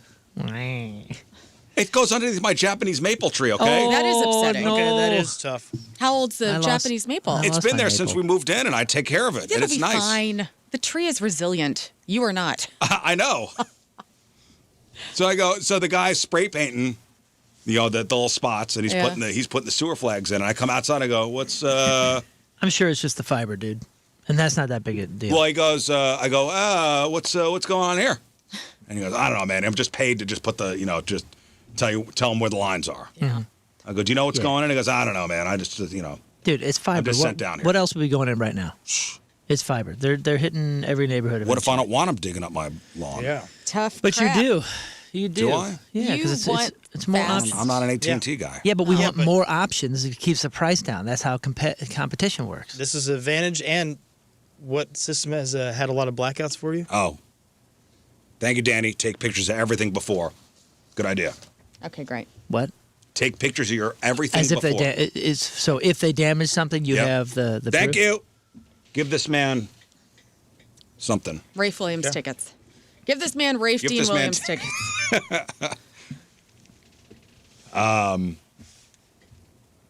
Because, I mean, it's like, whoop. All right, we'll see. You'll be all right. No, I know I'm going to be okay, but I've never had it happen before. I know I'll be okay physically, mentally. No, I don't know. Sometimes I don't know. Well, no, I see this. You sent the story. Actually, this is the story you sent on Sunday morning. So this is out of Forestell. Neighbors up there are buzzing after a wild fistfight broke out in the middle of their street. It was all caught on camera. So a crew was working on Jackson Drive, laying down the fiber optic cable, and I guess things got violent. These guys. And according to witnesses, one worker stopped what he was doing, charged at another worker from behind. They start throwing punches. The fight eventually goes to the ground. One guy pins the other guy down. I loved the testimonies from the people that were watching all of this go down. Like all the neighbors and the people that were witnessing it. Ridiculous. It was two workers? Yeah. Oh. They were Victim was Spectrum cried. contractors. I thought you meant it was like a neighborhood person saying like, we don't want internets. No, Oh, no. These were coworkers that You just get got your fed up. 5G out of here. This is victimless crime, dude. This is blue collar conflict resolution. I'm fine with it. I'm cool with This it. is Yeah. this is how guys. This is conflict resolution. This is swamp This justice. is how men deal with stuff. Yeah. This is union sanctioned. And you know what? I'm sure they're best friends now. We'll see. They aired out their grievances. I bet you they went for a beer after this. That's how you'll know which guy's the cooler guy. Like, who's suing, right? Whoever I hope sues, nobody not sues. cool. It's probably not the lazy guy, the one that got mad. Isn't that why he's mad? Possibly. I would love to know Well, what one happened. neighbor said the guy on the ground claimed he was attacked simply because he called his coworker lazy. Yeah. So the lazy You guy want us to be lazy? sued. And to make matters worse, the neighbors are already pretty fed up with this crew. Residents said the contractors have been tearing up front lawns, even hit a water main recently, causing brown water to flow out of their faucets. So this is what I have to look forward to. The neighbors, like, they interviewed some woman, and she's like, this is, like, she was just so cool about it. She's like, this is just so stupid. Like, the kids are seeing this. Like, you're adult men. Like, get your crap together, essentially. Like, what are you doing? The children are watching. We're settling something. So explain exactly how this happened. One worker called the other worker lazy, and the one that was called lazy jumped on the other guy. And that was it. And they started fighting, fist fighting. Yeah. Another guy had to break him up. But you said that like there was video of it and like all the neighbors were Oh, there? yeah. The neighbors were videotaping. But how did that happen? Like, they just drove by, saw, like, that they were yelling at each other, and somebody's like, boop, like, got their phone out and just started recording. Okay, so there was a full yell match I guess before so. somebody said Yeah, lazy. of I thought you course, just of said, course. hey man, you're lazy. Pow! What'd you call me? Even either way, the cameras came out. Like, multiple cameras. Yeah, I'm just saying. And this has there's been an issue. usually There's apparently this crew Yeah. There, hit a water main. They've been tearing up front lawns. there has to be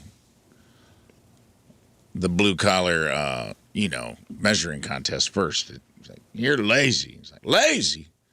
I've been laying cable long when you was in diapers, boy. I got socks older than Oh, you, is that son. right? That's why I've laid 10 times more cable than you've laid, my friend. And everyone has to stake their claim on how much work they've done and how much more equipped to do the work they are. Then the gauntlet is laid down and Ironically, fisticuffs begins. Ironically, this was right in front of a police officer's home. So, No way. and Spectrum, who's the company behind the project, they were like, woohoo, We ain't got nothing to do with third this. party contractors. Third party contractors, guys. Yeah. They're no longer working on this project. In the gotta- meantime, the residents of Jackson Avenue, or Jackson Drive, their lawn's all torn up. Their Japanese maples are all destroyed. Brown water's flowing out of their faucet. Good stuff. So this is what I have to look forward to. We had this put in years ago. There's still kind of a Everything's wonky. little spot. No, I mean it doesn't take too long. You just give it a couple Well, months. AT&T, right? So it means I get a discount if I There's a want bunch of them. No, you don't get nothing. Oh, no? No. So they tear up my front lawn, take out my Japanese maple, and I don't get a discount? No. Eminent domain. There's a bunch of them staying in my neighborhood on my block. The workers? Oh, yeah. There's like 6 Spectrum. Well, it's just work trucks with like a magnet on the side that say Spectrum with like a bunch of taking up all the parking, and they're all living in one house. Oh, yeah. They were welding on the front porch one night, just sparks flying everywhere. And this rental house, just like on the front porch of this house, just had a grinder grinding, like fabricating something, and sparks were flying everywhere. And I was like, I like the cut of these guys, Jim. I should have gone over there. They're keeping themselves. They're keeping themselves occupied, and Yeah, Moon had the video up. the front door was open, and I could see an active poker game happening inside. And I'm like, these guys are just contracted out from somewhere, and they're just living. That house has got to just be full of like gas station burrito farts, and because it's just a bunch of contracted dudes all like throwing in, renting a house, probably saving money while they're in town working. Man, you see this dude? He's all haymaker, haymaker, haymaker, hook, hook, haymaker, haymaker, and then he does and then he pulls him back. Is that lazy? Does Then this he pulls feel him back lazy? like, watch my Muay Thai. You're Oh, lazy. yeah, I'm in a rear naked chokehold. Yeah, then he goes. some Then he goes all jiu-jitsu going judo. Seems like your trachea's a little lazy right now. Then he goes all judo, and then the other guy walks over and is like, "Hey man, come on, Hey, that's man. that's an illegal hold. You know that." Haymaker, haymaker, Yeah, hook, man, hook. that's wild. All right. I said when they replaced the lawn, it's like the cheapest grass seed too. Oh, come on. I got Kentucky bluegrass. Kentucky Blue. Get the seat out. You're getting this cheap ass rye from Scott's. What is this, fescue? Yeah, Fescue. Yeah, that is the. Honestly, that fight was the perfect fight. That was like a good schoolyard Once it went to the ground, but I never seen the other guy intervened, and he said, all right, guys, enough. Let's get back to work. I will say, though, to be fair, I never seen this guy facing him. I've only seen him hitting him while he was behind. That water is really something. The brown water? Yeah. I don't No like thanks. that. Your wife's not going to like that either. I don't like that. You got a filter. You're fine. I do. Hey, before we hit a crap on celebrities, man, since there are Gen Xers out there Googling, what they need to retire. Yeah. Meanwhile, others have been working since they were born. Like One who? gentleman has announced his retirement. It's a guy we all know. And I want to say congratulations to Mr. Clean, who is officially retiring. Yep. I love his products. Mr. Clean is retiring. The jacked, friendly, bald guy. The guy with the earring who's on your bottle of household cleaner. Hell yeah. He is retiring. To Fire Island. Fire Island. I assume that's where Mr. Clean's going. Looks like he's He a looks Fire like, Island yeah, guy. he does look like he would love it. He said, the rumors are true. I'm retiring and saying goodbye to the world of cleaning to pursue new hobbies. I've earned a little time off. Mr. Clean has been on the job for 68 years, since 1950. And he's looked exactly the same this whole time. Hey, we're going to catch up with him in about 18 months, and he's going to have let himself go. This big old bellied. He's going to have a beard looking like Letterman. When does Mr. Clean go into the public domain and we can get like AI movies Like about Mr. Mr. Clean Clean? porno. Yeah. Here is He's going to take that earring out and just grow a beard. Here is the announcement of his retirement. It's true. Mr. Clean has announced his retirement. After a career with 0 stains on the record, he's ready for new adventures. But don't worry, his products will continue to be available to support all your cleaning needs. Thank God. What's next for Mr. Clean? Yeah. Mr. Clean's retiring March 4th. It's worth pointing out. The company says you should stay tuned to find out what's next. There's a good chance it's a marketing thing. Like, when they killed off Mr. Peanut? How can we forget? What do you mean a good chance? You're kidding. We're talking about one of the greatest marketing tools of the century. Listen. He says he's retiring. Uh-huh. I'm assuming he's moving to Boca. Did you see the video? there. He's in the shirt that you're going to be wearing. Yeah, at he's your wearing retirement. he's wearing a Boca shirt. Boca Boys. We're gonna be Boca Boys. You know what? The only man that I really care about is the Brawny Man. Once he goes, I'm out. Oh, the I can't To be deal honest, with this. you might find out that Mr. Clean and the Brownie Man got a little condo down in I down in support the it. Keys, and they're living their best life together. Oh man, I watched the show Neighbors. Oh yeah, finally. Okay, Did you watch the second one? I finally watched the first 2 episodes of Neighbors. You in it? Your future. Okay. I can't do it. It's on HBO. Okay, so it is a true life story of feuding neighbors. Right. So in the first 2 episodes, they're showing 4 different situations. Episode 1, there is not one character that has any redeeming value. None. It is relentless. That's why that was my review. It was just relentless. I couldn't take it. It felt like it was a 3-hour episode because I was just inundated with just How long are the episodes? hatred. 45 minutes? And hell, it's just it's a magnifying glass There on is a bad one segment terrible of humanity. person after another on this show. You love this show. Yeah. It's great. It's his dream. It's my new favorite show. There's no reprieve. I can't even take a breath. I felt like my heart was back racing. in, I dude. felt like I was just like, oh my God, like the Back world is in. awful. I don't want to Episode be in this 2 world. is so good. Episode 2 is excellent. I liked episode 2 better than episode 1. Me too. There was at least one likable person in it. Episode 2 ends with a case on Judge Judy. Yeah. Oh, well, yes, and of course this is your favorite show. Yes. Please, They have to go to your Judge soulmate? Judy to resolve their conflict. It's amazing. That's so great. I need to watch episode 2 then. Did you watch episode 1? Yeah, most of it. Okay. I didn't finish You it. didn't finish it? How can you not finish Tim and I it? have to start it. I haven't started it. It was Because bad. it beats you down. Yeah, but it was also nap time. I was getting Oh, getting tired. I'm like, I gotta turn this off so I don't miss it. Who was and I your haven't gone least back. favorite character in episode 1? Mine was the First Amendment auditor. Uh-oh. Oh, that guy. Yeah. That guy. I feel like what a sad life. So I actually, I He almost, wasn't even technically involved. I almost feel bad He for just that dude. inserted himself. He just wants to be famous for something. And that kind of guy, just like Yeah. he's tripped up in his own mind. Honestly, I He think maced like 4 people.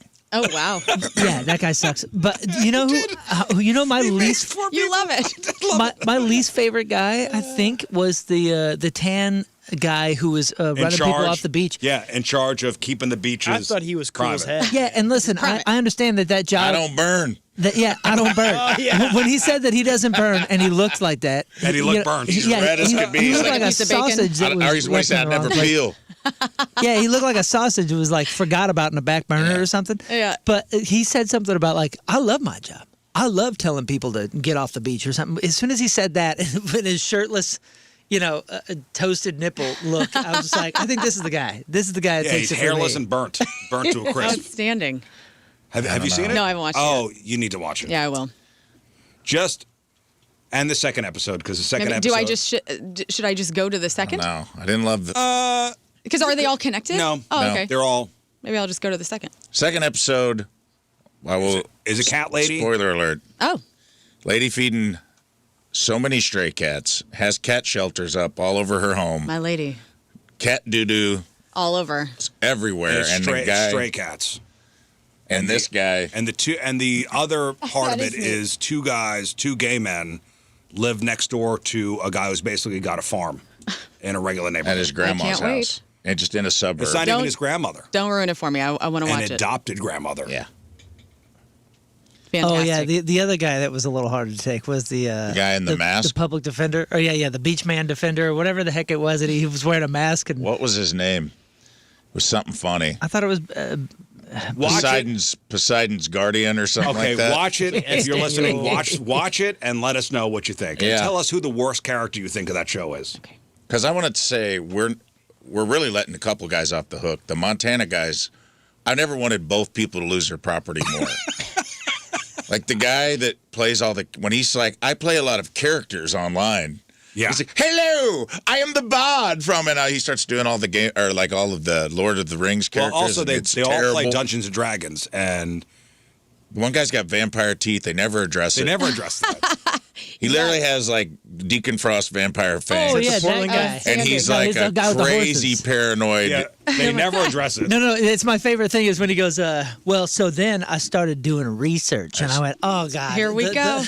They paint these people to be just such Yeah. idiots. Well, and he's the one that they moved from Portland, right? Yeah, To they're Montana? doomsday preppers. Yeah. Yeah. Yeah, Well, they- yeah, but it was great when he goes. I started doing research, and Yes. then they do all the, like the messed up filters on their face to make them look like just buffoons, and it shows them on the internet going all down the rabbit holes. Well, they had me like Research, the one guy like he research. bought this piece of property and he put up fences because it's a private road, and he had me. I'm like, oh man, he bought a piece of property, and yes, he deserves to have privacy, Right. and not have another family's horses run on his property. But he's a piece of crap too in other ways. So there's every character sucks. Outstanding. Ever. Yeah. And then throw in an old man who just calls the other wife a C word. It's wild. This is HBO Max, too, right? HBO Max. Oh yeah, that guy came out of nowhere. Came out of nowhere. And the Squirrel Master comes out of left field. I love when they interview him too, and they're like, the guy's like, came down. I tried to be reasonable. I tried to have a chat with him, and then they cut to him being like, I'll get my gun and kill you, you effing C word. And he goes, I did. I called her that. I did. Oh, my Lord. It's like, And then invited him over for a barbecue after. yeah, I he go, goes, that's and then neighbors. that's what happened afterwards. He goes, listen, man, you guys just come down. I'd love to have a barbecue. We'll with have you a guys. barbecue together. And I'm like, you just threatened to shoot him and called his wife the C word. I don't think you guys are going to be grilling up pork steaks anytime soon. Well, then you find out that guy's a YouTuber dude as well. Oh, is he? Yeah, They're all- Wait, they're researching all- or like a personality? No, he's a personality. Oh, like, no. he starts talking to you, go, okay, well, maybe I'm on this guy's side because that last guy No. hated to be crazy. And then he's like, so I got the big social media following because I'm the so-and-so warrior, the Viking warrior. And you just go, oh, okay, well, this. He's got 1 million followers too. It's pretty Yep. big. Got a good Yeah, following. I get it. But then. This is the C word guy? But now you see, he's the one whose wife was called the C word. Oh, fabulous. Okay, no more. You got to watch it. Okay. You got to watch I'm it. intrigued. And let us You know, know.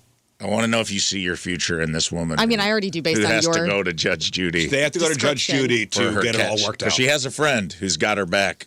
Well, yeah. She also wrote a script about the missing years of Jesus' life that she's trying to sell while she's in L.A. This is There's like a lot going mashup on. of this Okay, entire no show. more. Jesus with Scott and Moon. No more. Judge Judy, Cats more. with me, the friend who Just supports. Go watch it. Living in the Rizz Show. Montana. And you know what's crazy? We just gave you so much information, we barely scratched the surface. Yeah. These are not spoilers. Okay, You won't, good. no, Just you won't go remember watch the anything we show. said. Let's do crap on celebrities. It's wonderful. Yeah.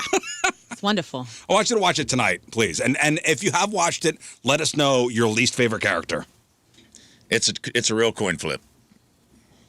All right, 7:43.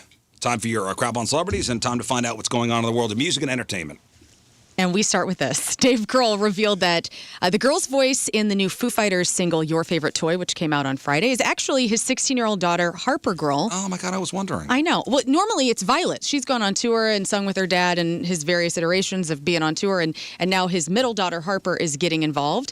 And so he wanted Violet to also be a part of this record, but it sounds like Violet is unavailable whenever they were recording. So she's also doing her own music, which is really excellent right now. But I love those Grohl girls. Okay, Danny's like, the guy Rizz just described about putting up fences on his private road, he's a TikTok creator named The Bearded Bard. Yep. That's him. Okay. That's the guy. The Bearded Bard. He's made a couple videos about it to explain it. That's the guy on the show. The Bearded Bard. Fabulous.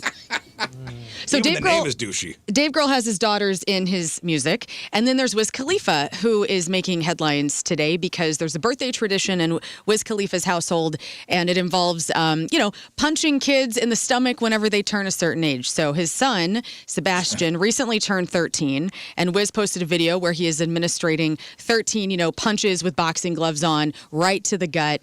Sebastian looks like he's, obviously not wanting this. He's not like beating the hell out of him, but he's giving him a little bit to the gut, tries to block him, and then Wiz says, hey, you got to take it like a G. You're 13 years That's old. his kid with Amber Rose? Yes, this is Amber Rose and Wiz Khalifa's son. So here's a little audio of what that sounded like. Ready? 15, here we go. 1, hands up.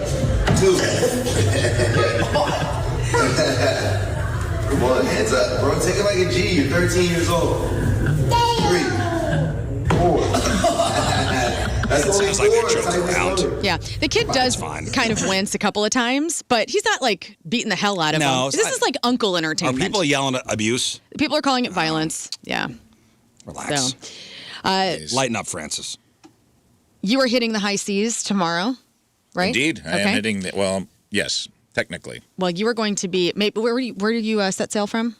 Tampa Bay. Tampa Bay. Okay, fabulous. Because a couple of cruises, a rock cruise and a disco cruise, are also going to be on the seas with you. So if you see them, the Rock Legends cruise is setting sail from Fort Lauderdale, which features Gene Simmons, The Guess Who, Kevin Cronin, Blue Oyster Cult, Rick Springfield, Soul Asylum.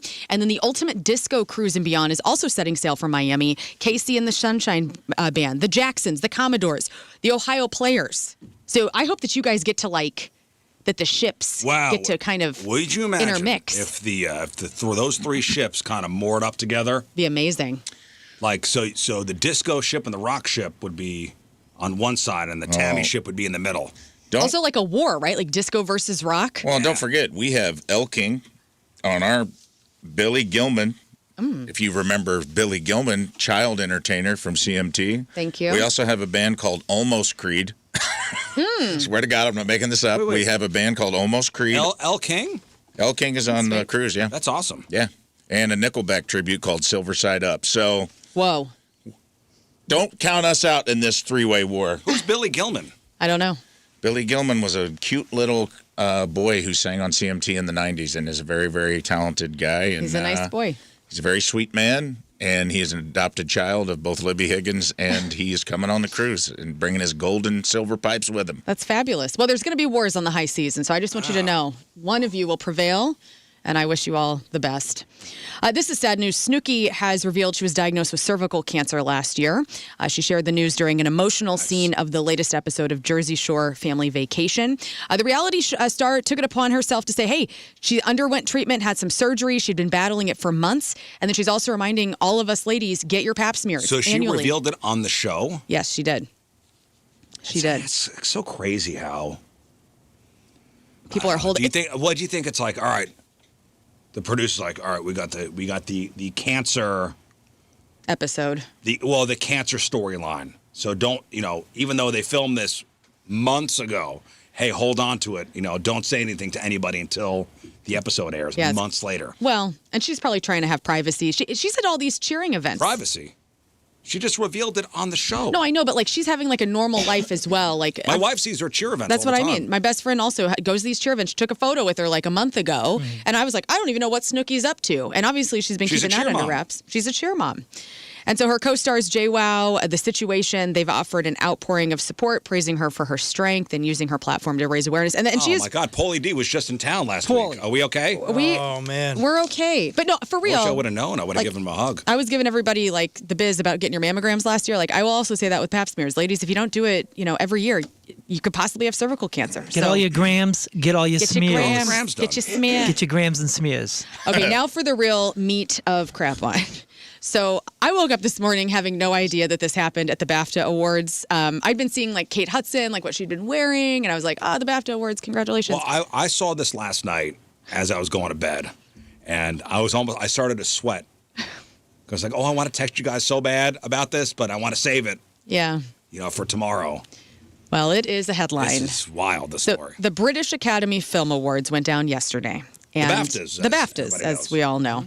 And there was a moment, so obviously there's a lot of movies and documentaries up for awards, and one of the movies is called I Swear, okay? And so this is about Tourette syndrome.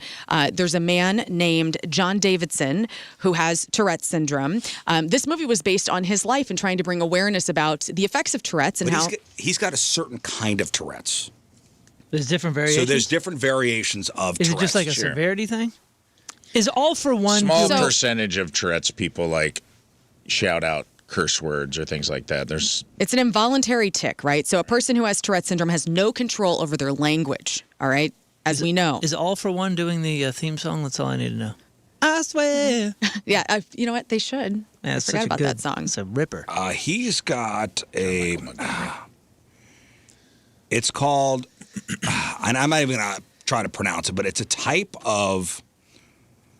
Tourette's where it's involuntary swearing or the involuntary utterance of obscene words or socially inappropriate and derogatory remarks. It is basically the worst of the worst. What we said last week we would take $20 million for if we had to go for an entire year and all of our thoughts were allowed. No. He's not having these thoughts though. How? How? No. Because I had that question too. I'm like, are these just the intrusive thoughts? But what I don't know. Explain.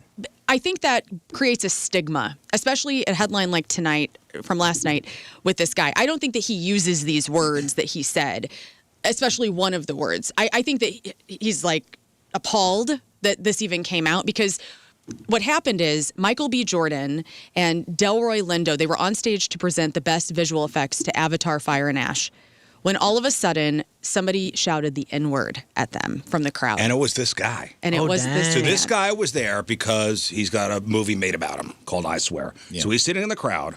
Michael B. Jordan and this other guy who's Delroy been in Lindo. a million movies, what he looks like.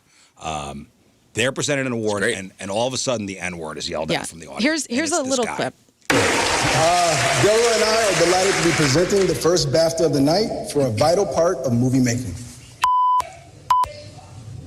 We're here to celebrate. And they just keep going. And also, so that wasn't the only moment, right? So he also, this John Davidson guy who has Tourette's, he was there to possibly win an award, which it sounds like they did for I Swear. And he yelled other obscenities throughout the night, like shut the F up during an inductory speech and F you when the directors of the best children's and family film came out. So I don't think that he is internally saying like, F you for making kids movies. Like, I think that these are words that he... unfortunately are used and they become part of like a subconscious and then they come out. I don't think it's like I was just saying that because Moon's saying like we would have had to live for a year with like all of our intrusive thoughts coming out and like what people think. I have a hard time believing that this man's terrible, like thinking these things. Yeah, I never said that. I'm not saying that this is what he believes or any of that kind of stuff. But the mind does what the mind does, especially if you're used to being in a scenario where your mouth and body say what's the worst possible thing I could say right now. It's just like Ghostbusters when it's like, clear your minds, and then the Stay Puft pops up. And it's like, so about 10% of individuals with Tourette's have this particular thing. Right. So it encompasses the uncontrollable utterance of words and phrases that are culturally taboo or generally unsuitable for acceptable social use when used out of context. Yeah, it conjures up the worst thing you could say. Yeah. That is what the illness is. But I agree with you. You could still have that. If we had the intrusive thought thing for a year and you thought that, if you're like, what's the worst thing I could say right now? You're saying it. Because it's going to be in there, whether Well, and you that's mean what it or this not. movie's about. Like, Right. this is exactly what the movie is about. If anything, this is a giant commercial for this movie. This plays right it into makes it. me so interested in wanting to watch it and Guy like won. learn You know, more. somebody on the team was like, "Hey, John shouldn't go to the awards because he could say this," and the whole rest of the team said, "That's why we're putting him bringing him. fourth row." So The guy Alan, that played him in the movie won Best Actor because it was he like did? an upset. He beat like Timothy Chalamet And Michael B. Jordan from Sinners. And Yeah. well, Alan Cumming, who was the host of the night, he came out like way later, like an hour into all these outbursts, and he says, "You may have noticed some strong language in the background. This can be part of how Tourette syndrome shows up for some people as the film explores the experience. And thank you for your understanding. And we're trying to create a respectful place for everyone." So Davidson, he left. Like I guess after they won, he got out of there. He wasn't asked to leave, but he was like probably mortified and just was like, I got to get out of here. And obviously seeing all the headlines. And people are like losing their minds online. How did he not leave after the first time? Like, obviously, this is going to be an issue. I mean, I don't know. Maybe they thought. That was the first award of the night. And he yells out the N-word. Oh, really? Oh, yeah. They start off strong. Well, I He guess thought it was there getting is an better. argument for it can't get any worse. Yeah. At that point, he's like, well, It's all downhill from here. anything I do now is going to be better. So there's a organization called Tourette's Action, which is part of like funding and doing good things with people who have Tourette's. And they talked about how, they deeply understand how harmful the racial slur was, which was shouted out. But also, it's part of understanding this condition, he didn't mean it. It's not like he was trying to be there and say racist things. It's like this is unfortunately part of that condition. I follow a girl on Instagram, and she has Tourette's, and it's like educational. She's funny, but it's like she has this kind of Tourette's where she kind of. It is. There's another one. I think I shared it on the show one time. Like the woman's Tourette's manifests in hitting her husband in the testicles. Oh yeah, I remember that. Yeah. And she cannot stop. This guy, what a saint. 314 says, a cousin of mine has this, and she says things like, what this guy's saying. Sure. It's not what she thinks. It is uncontrollable. Yeah. Yeah. My experience is we used to play with this band over in Illinois, and the drummer, the sweetest, nicest dude, and this dude, to his advantage, was a monster. He was like 6'6". The dude was huge and very strong. Not somebody that you would mess with, right? So at least he's got that going for him, because if he says things in the wrong context, ain't nobody coming at him. Yeah. But he was the drummer in a band, which you would think would be problematic. But once he started playing, he was solid. Like he didn't have his tics. But as soon, while he was setting up his drums or breaking down his drums, he would do these like stomps, like and like I said, the guy's a giant. So if he's stomping on a stage, Loud. everybody hears it. Yeah. And he would curse and do all that stuff and like point at people and say some gnarly things. And I remember, and this is a church band, by the way. We were playing in a church. Oh, man. Guys, The story just got better. Dude, it was a television show, and every time, but we knew him well enough where we're like, it wasn't funny to us anymore, and we were always like trying to like defend and like buffer the situation, Right. which a lot of people around him would do that. The best scenario, dude, he did this stomp thing. We were playing this church, and there was a label from Nashville in to watch our band, Christian label, like CCM, Contemporary Christian Music label, and this dude. He walks into church. He wasn't there for 6 steps into the church. And old boy starts doing his thing on stage, thumping on the church stage. So it's making this pow, pow sound. And then he starts going in. And I watched the label head just start to beeline down like through the pews to go after this guy. And like 2 or 3 of us had to like, whoa, let's not make a scene. Let's not. He has Tourette's. Yeah. Well, this one. And then we had to explain to him who this guy was, and like, Speaking he's in cool. tongues. We had to vouch for him, man. And the whole time we're vouching, I mean, some of the most obscene Making things. it hard to vouch. Yeah, my dude, it goodness. was Almost like he was a doing scene, it to you. dude. Yeah, it was a Listen, scene. this guy, John Davidson's getting crucified online. Yeah. From some people. Sure. Who don't understand Yeah, that this is a condition This is that a he cannot condition. help. Well, and also, I imagine, you're at an award show, you're excited, you're nervous. All of that is probably neurologically Oh, yeah, making him it does. fire off more than normal. Yeah, it's all. It Yeah. manifests in moments of anxiety or high stress. Yeah. So it's probably worse than ever. And I even one of the things I saw when I was doing some research on this from the girl that I follow online was so many people, 90% of people who have Tourette's have different, it manifests in it's not verbal. And that people tend to focus on this specific kind of Tourette's where people say cuss words because it's kind of funny. The Deuce Bigalow thing when Amy Poehler played a Tourette's person in that. And that a lot of educational stuff they talk about, hey man, this, a lot of times it manifests in physical stuff like Moon's talking about, people, they'll pop, they'll make verbal, it's not a verbal tick, but it's more like noise making. Like in Hereditary, the little girl in Hereditary. Yes, it's a lot of. And sometimes it's blinking, and sometimes it'll manifest physically too, like hitting things or headbutting things, and that an unfair amount of focus goes on to the verbal one when there's tons and tons of ways that Tourette's manifests in people. Well, has Michael B. Jordan come out and said anything? I don't think so. Nothing that I've seen. That's my guy. It would be cool if he kind of came out and said, hey, listen, I'm not offended. Or maybe he is offended. I don't know. I don't know. I don't know how he I don't know feels. what's going on with him. I'm sure at the moment he didn't know what was going on and he was about ready to beat the hell out of somebody. Well, hey, and rightfully so. And then now that maybe he knows who it was, I don't know if that matters. I don't know. Crazy because it's a very Delroy sensitive Lindo thing. has a scene in a movie where he's talking to a white person. He's like, "Why do black people get to say it?" And his character's like, "Say it. Go ahead. You want to say it." This manifested in real life for him. I bet he wanted to go. Delroy Lindo is not a man to be trifled with. Yeah, he's an intimidating guy. Dude, what an actor that guy is. Yeah, by the he's way. great. He's in so many good things. Cider House Well, and rules. they kept their faces just completely. It's like. I wonder if they were stay the prepped course. ahead of time. I wonder if maybe. everybody kind of knew, hey, this guy's in the audience. Well, that's what I was going to This say. could happen. And what's the standard for someone who does this, where it's a violation but not a violation? You know what I mean? Do they apologize publicly? Do they? What is? Oh, I'm sure. What should be the societal standard?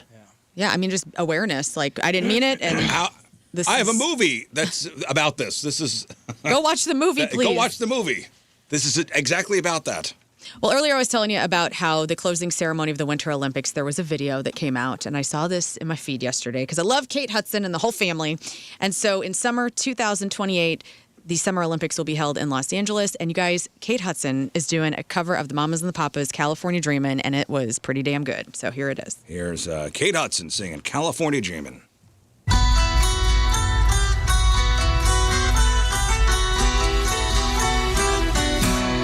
All the leaves are brown and the sky is gray. I've been for a walk on a winter's day.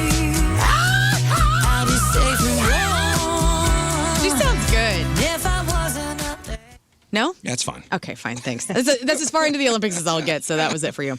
Actor Eric Dane died last week at the age of 53. Terrible after his, I believe it was even less than a year of an illness of ALS. And his wife, we had some talks about this last week, Moon, because I'd said that it was his ex-wife, Rebecca Gayheart, and we were discussing on air, were they exes or whatever? And she broke her silence on Sunday, saying that, she... Whenever he was diagnosed with ALS, she decided to take that divorce petition and withdrew it. And so they did not get divorced. Yeah, but he had a girlfriend, though. He did have a girlfriend and they were separated, but because of his illness, she was like, I'm going to stand by you through this as much as I can as an ex-girlfriend, ex-wife. But yeah, that kind of put some information out there because I didn't know either. I thought that they were divorced and there was some confusion there. Could it be a paperwork issue knowing he's going to die? So their kids get an inheritance? I don't know. I don't know, All but I know is I put this. Somebody has a GoFundMe out there that has near $400,000 in it. Oh, it's more than that for the Is kids. it? Oh, way more. yeah, they raised $284,000 over the weekend alone. Yeah, This I GoFundMe. thought it was something in the millions. Is it really? Holy I crap. thought so. Oh no, is that James Vanderbeek? That was James Vanderbeek that had the really big one, the $1 million.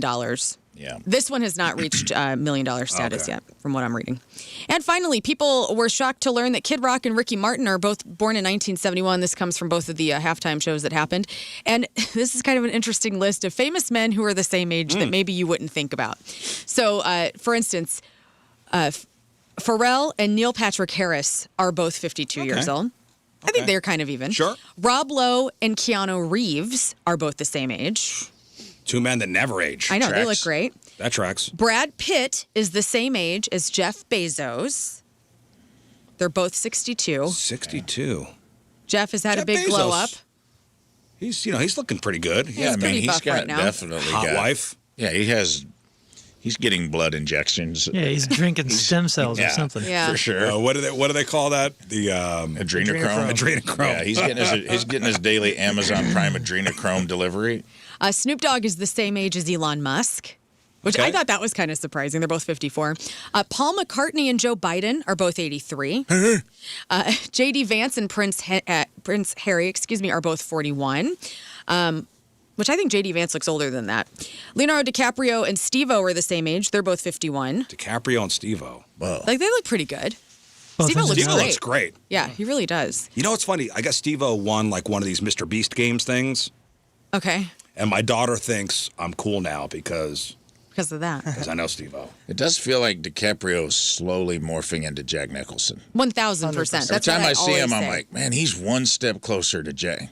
His head's getting wider. Mm-hmm. He's just like morphing into. I really think he's modeled his life. He is our generation's Jack I Nicholson. think he is, and I think 1000%. Jack Nicholson there might be some kind of monkey's paw thing where he's like, I'm giving it to you, Leo, because he's like slowly just turning into him.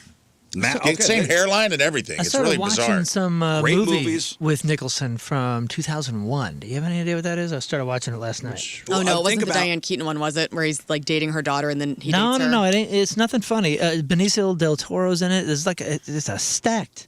Think about Nicholson, great movies. DiCaprio, great movies. Master Swordsman, both of them. It's called The Pledge. Sean Penn directed it. Jack Nicholson, Patricia Clarkson, Aaron Eckhart, Helen Mirren, Robin Wright Penn, Sam Shepard, Mickey Rourke, and Benicio What del is it Toro. called? The Pledge. I never heard of it. I saw this yesterday. Yeah. Also, Bachelors, right? Nicholson never married. Yep.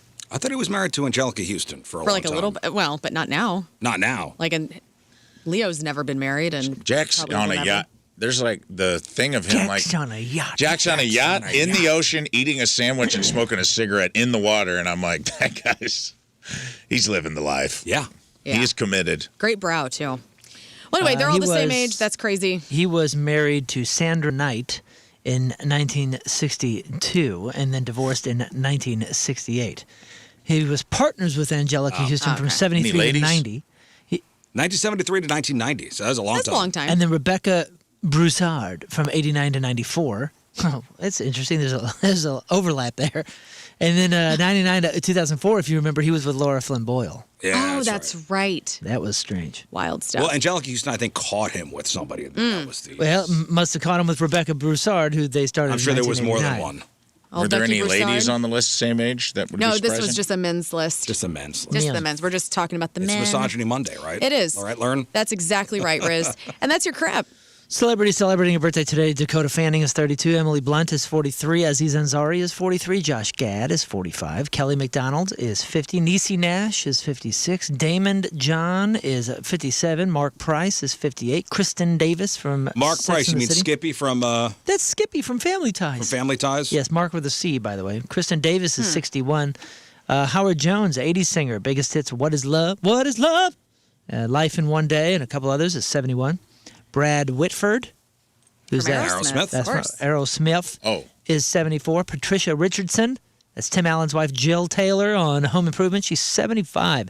And Ed Too Tall Jones, the 6'9" Dallas Cowboys legend, is 75 years old. today. Hightower from Police Academy.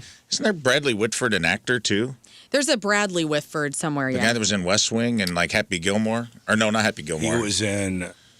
He's the Yes, bad he guy. was happy. He was in. Yeah, he was yeah, the he guy was that Happy did Or no, Olympics Billy at the Madison. end. Billy Madison, yes. Yeah, you're talking about the. He was the bad guy in Billy Yeah, Madison. he was like kind of the weasel, quintessential weasel, and then he's aged into being like he's the good guy. He's in, kinda cool looking. Handmaid's Tale. Yeah, well, he's exactly Somewhat. how he looked back then. He just has the silver hair instead of orange. Yeah. Yeah. Yeah, he was not the original pick for Billy Madison, by the way. Who was it?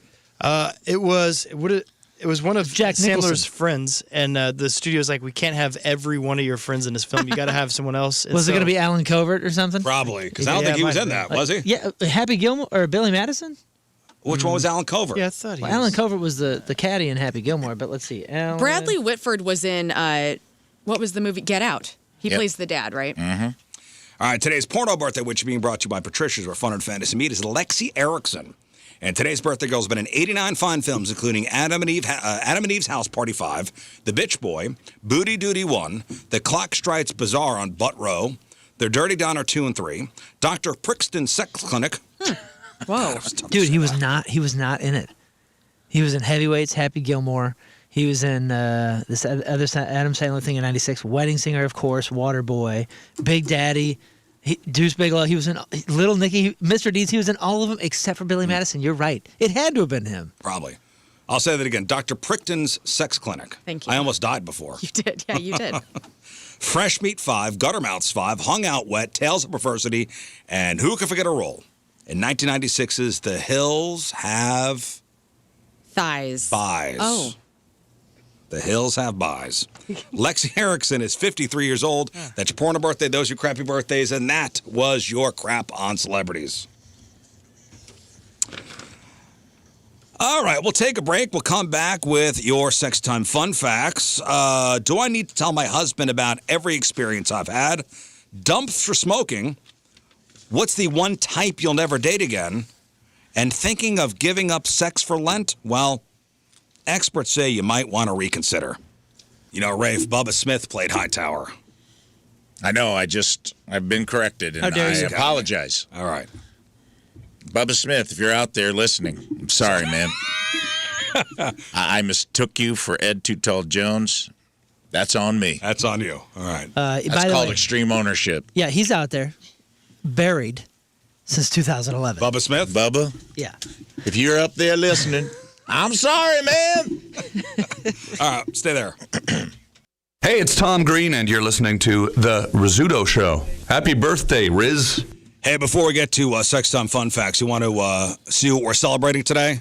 Yeah. What are today's daily holidays? Well, I think, we've got something for everybody. So first off, if you've got some overripe bananas sitting on the counter, you're in luck. It's National Banana Bread Day. I love banana bread. It is good. Do you put nuts in it? No, get those nuts out of That's here. right. Very good. That's the right way. Nut free or nothing. No nuts. You ever have somebody give you banana bread and not tell you there's nuts in them? Oh, of course. I've bought it at bakeries before. Yeah. We don't speak anymore. So disappointing. You guys don't like that at all? No. Not No, even the dude. slightest. If No. you know it's in there. No, No. it's dumb. No, it's not. It's good. I don't want walnuts I don't in like my bread. walnuts. Walnuts are fancy. I just don't want walnuts in my teeth. I don't want anything in my teeth. I like a walnut, but you got to be wanting it. You got to be like, I don't like handful of surprise nuts. walnuts. What about, it's a good surprise when there's chocolate chips in them. I will Yes. take I that. don't even want that. Surprise I will take me. that as a nice surprise. Surprise me. Melty. Yeah, Ooh, just a uh-huh. little melty. Ooh. Yeah. My wife makes some astonishing banana bread these days. And I had nuts in something I didn't think I would like.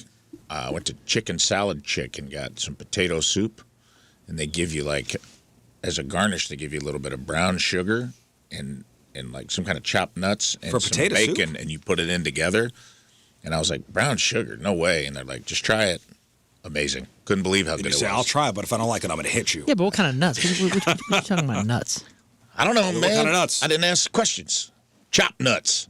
I think they were pecans, but I'll be honest, they could have been walnuts. Fascinating. I Either was way, it more was hung good. up on the brown sugar, to be honest with you. All right, so while you're in the kitchen, don't forget your furry friend. It's also International Dog Biscuit Appreciation Day. There you go.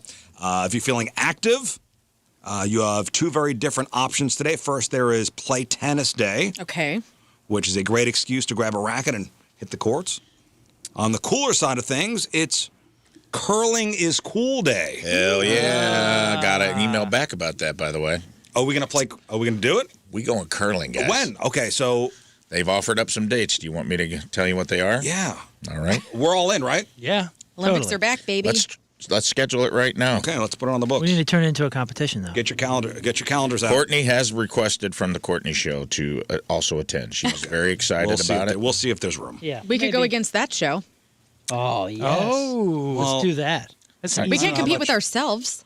What do you mean? We always do. We need a team. We have to. We could be a team. Wait, Has anyone else against them. noticed since There's only 3 of them. We they have other added, people. Get those Convy boys back. since they added AI to Gmail, it takes forever to load my emails. I just want to complain about that like an old man on the air. Here's what we got. Hey, Rafe, we would love to have you guys out at the rink. We're pretty packed with the demand from the Olympics. Curling is hot right now. Right. Well, it's curling is cool and day it's, today. and it's been sold out all the way through May. All the curling classes are sold out all the way to the summer. When can they get us in? Our upcoming leagues, we have leagues coming into town, and we could get you guys some ice time before leagues. Yeah. Saturday, 3/14, 8 to 10 p.m. This is our big annual tournament. We call it the Arch City Spiel. So we'll have some teams from around the country there as well if you want to meet some pro curlers. Friday, 3:20, Saturday, 4/4, Friday, 4:10, Friday, 4:17, Friday, 4:24, Friday, 5/1. What's good for you guys? I am not available at any of Wednesday? those times, so I will be out. None of those. I days. literally just went through my. He just rattled off. I know. I am extremely booked, and I'm not trying to be a jerk right now. Like I do not. I have Saturday, shows, 5/9. all sorts of stuff going up. 5/9. Yeah. 5. I will be at the Sphere. I'm guys. High demand. Sorry. Lord. Well, looks like it's 4-on-3. Looks Sorry, like Courtney can curlers. play with you guys, and you guys Well, can go okay, against so we'll whoever. discuss off the air. We'll discuss off the air, but we got some options. They can get us in. I said Saturday's going to be a hard time getting a commitment on everybody. So he's like, we'll get you Friday. We can get you on earlier in the day. Okay. That's so nice. We're we'll in. see what Well, we can thank do. you. I'm all in. And that's at the Creve Coeur. Creve Coeur Ice Rink. I mean, right here, guys. We can walk if Speaking we of want. adding sports to, ice sports to things, y'all ever playing broom ball? No. Yo, broom ball was the most fun I think I've ever had. It is. Is that like roof ball? No. So we used to play 'Cause broom that's ball. a thing now. The first time I played it as a kid in Wisconsin on a frozen lake. And you literally play with brooms. You cut the ends of the brooms off. So, like where the wire goes around it, and it's kind of got that ball of, like, gnarly straw. It's hard. You know what I'm talking about? So I've seen it. Yeah, so you cut it out, and you play with, like, this little, almost like a dodgeball size kind of ball, but, like, it's like a hard plastic thing, and it kind of freezes anyway. So it doesn't have a ton of bounce to it or nothing. And it's hockey with no skates. No skates. You play on your shoes on like the that. ice. I like that. So then when I got back, I was probably late teens. I started playing with the Kirkwood Cops. They had like a league where the community, like the community center workers and the cops for Kirkwood, we would use the Kirkwood ice rink, and you do it half, so you're not like running back and forth on the full thing. You do it from board to board, the sideways. Dude, it is so fun. We got to play. You got to play that. I guarantee you, curling first. Is it good for custodians and witches? That sounds like fun. Yeah, there are probably leagues that are like forming. Are there any broom ball leagues? It's got to be popular by love now. This is 20-something years ago. By the way, the curling league did say tell Rizz happy birthday from the club. So, Thank you. So nice. Appreciate that. Thank you, Zach, from the St. Louis Curling Association. Any broom ballers out there, just let me know if this is catching on. I did get sucked into. Do you ever get? I want to know if we are on the same algorithm. Do you get roof ball clips? No. I do every once in a while. It's like dads throwing footballs up on the roof, and you got to like get it. If you get it around, if you get it around the exhaust pipe and catch it, there's like I saw and there's one people and calling it like it's ESPN. There's a banner on the. Yeah. Boom. We're on the same It's like algorithm. a basketball almost kind of thing. I kind of like it. Throwing a honestly. football. Yeah, that great. was straight up summer entertainment in Southern Illinois. Was playing roof ball with your brothers. All right, Delhi holidays. Today's a big day for sustainability. It's a National Skip the Straw Day. It's also National CSA Day, Community Sport and Agriculture. For the thinkers and builders, it's Diesel Engine Day. Nice. Finally. It's also National Tile Day, International Stand Up to Bullying Day, and lastly, we have National Wrestling? Rationalization I Day. think I was about to say wrestling. Rationalization Day. You almost Missouri'd out there. It's essentially a day where you can make up excuses for things you did or didn't do. So no accountability. Did you eat a whole loaf of banana bread? Well, you could rationalize it by saying you didn't want it to go stale. I don't know. Very good. There you go. That's what we're celebrating today. All right, let's do Sex Time Fun Facts.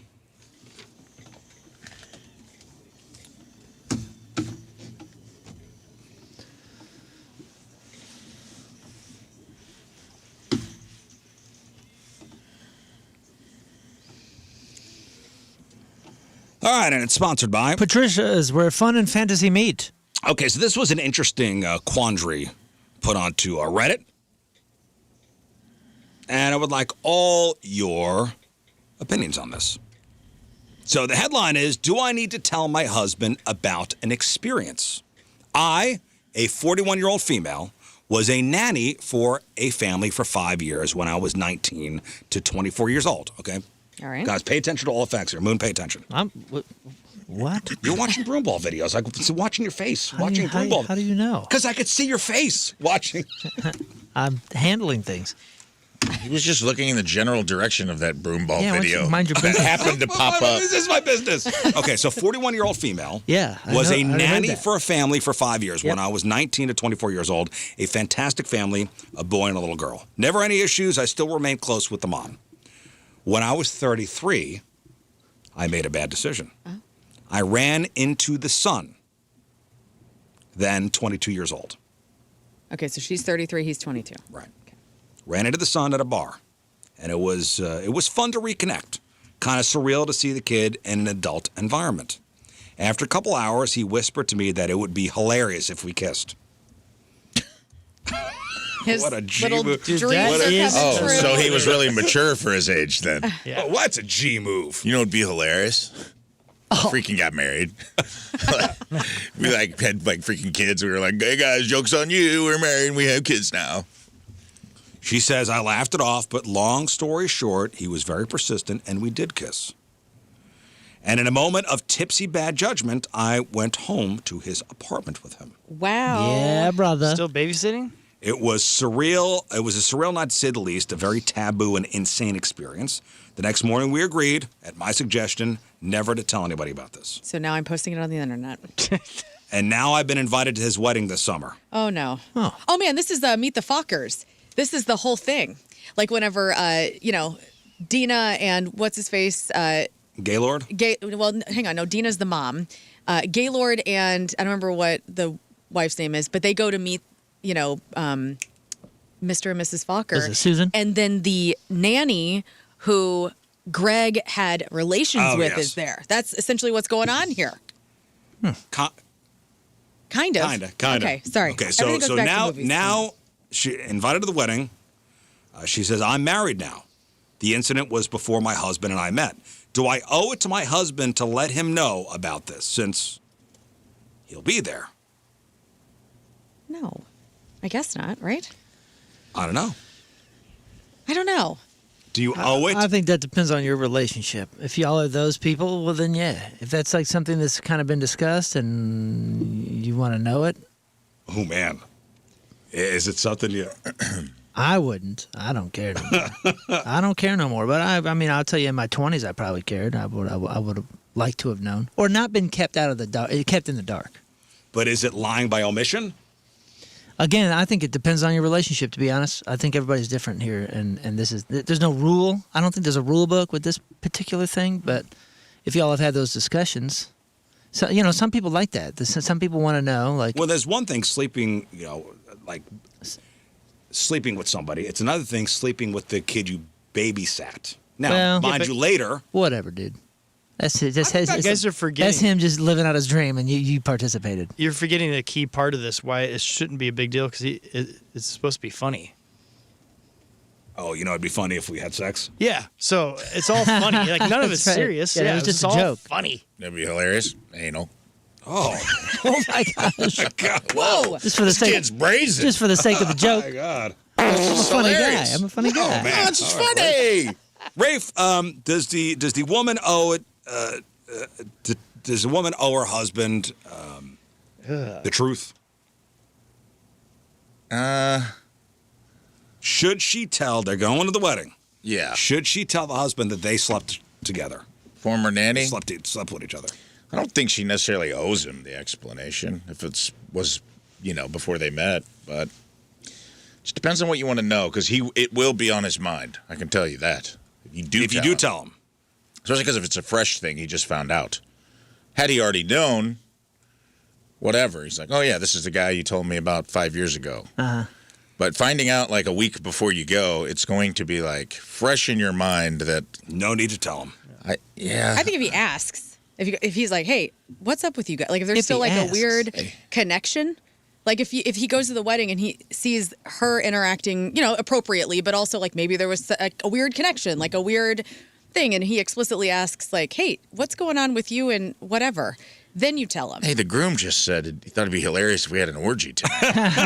What's up with Is that? that weird? Oh, he's a jokester. He's a jokester, and technically we have to do it. You have no obligation to tell him.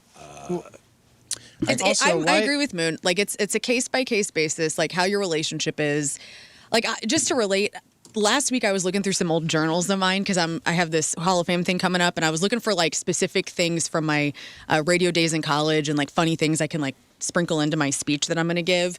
And Tim and I were in the living room, and I was going through like a lot of my life, and I was like laughing and cringing about so much stuff that I wrote about. And he's like, read me a page, and I'm like, all right, I'll read you a page. I mean, and he was like, whoa, because like there was some crazy stuff, but he wanted to hear it. And I'm like, all right, here we go. Like, I'm gonna read you this page I'm on. Like, I didn't know what was coming. You up. wouldn't go, let me find something a bit more appropriate. No, I was like, here we go. This is the page I'm on. If you wanna hear Nothing about good it. will come what of was you. the outcome? He's just like, don't ever do that again. He asked for it. He and was I like, said, laughing. burn that, please. He said, he was like, he liked it. He said, That I was don't know if it's graphic. lying.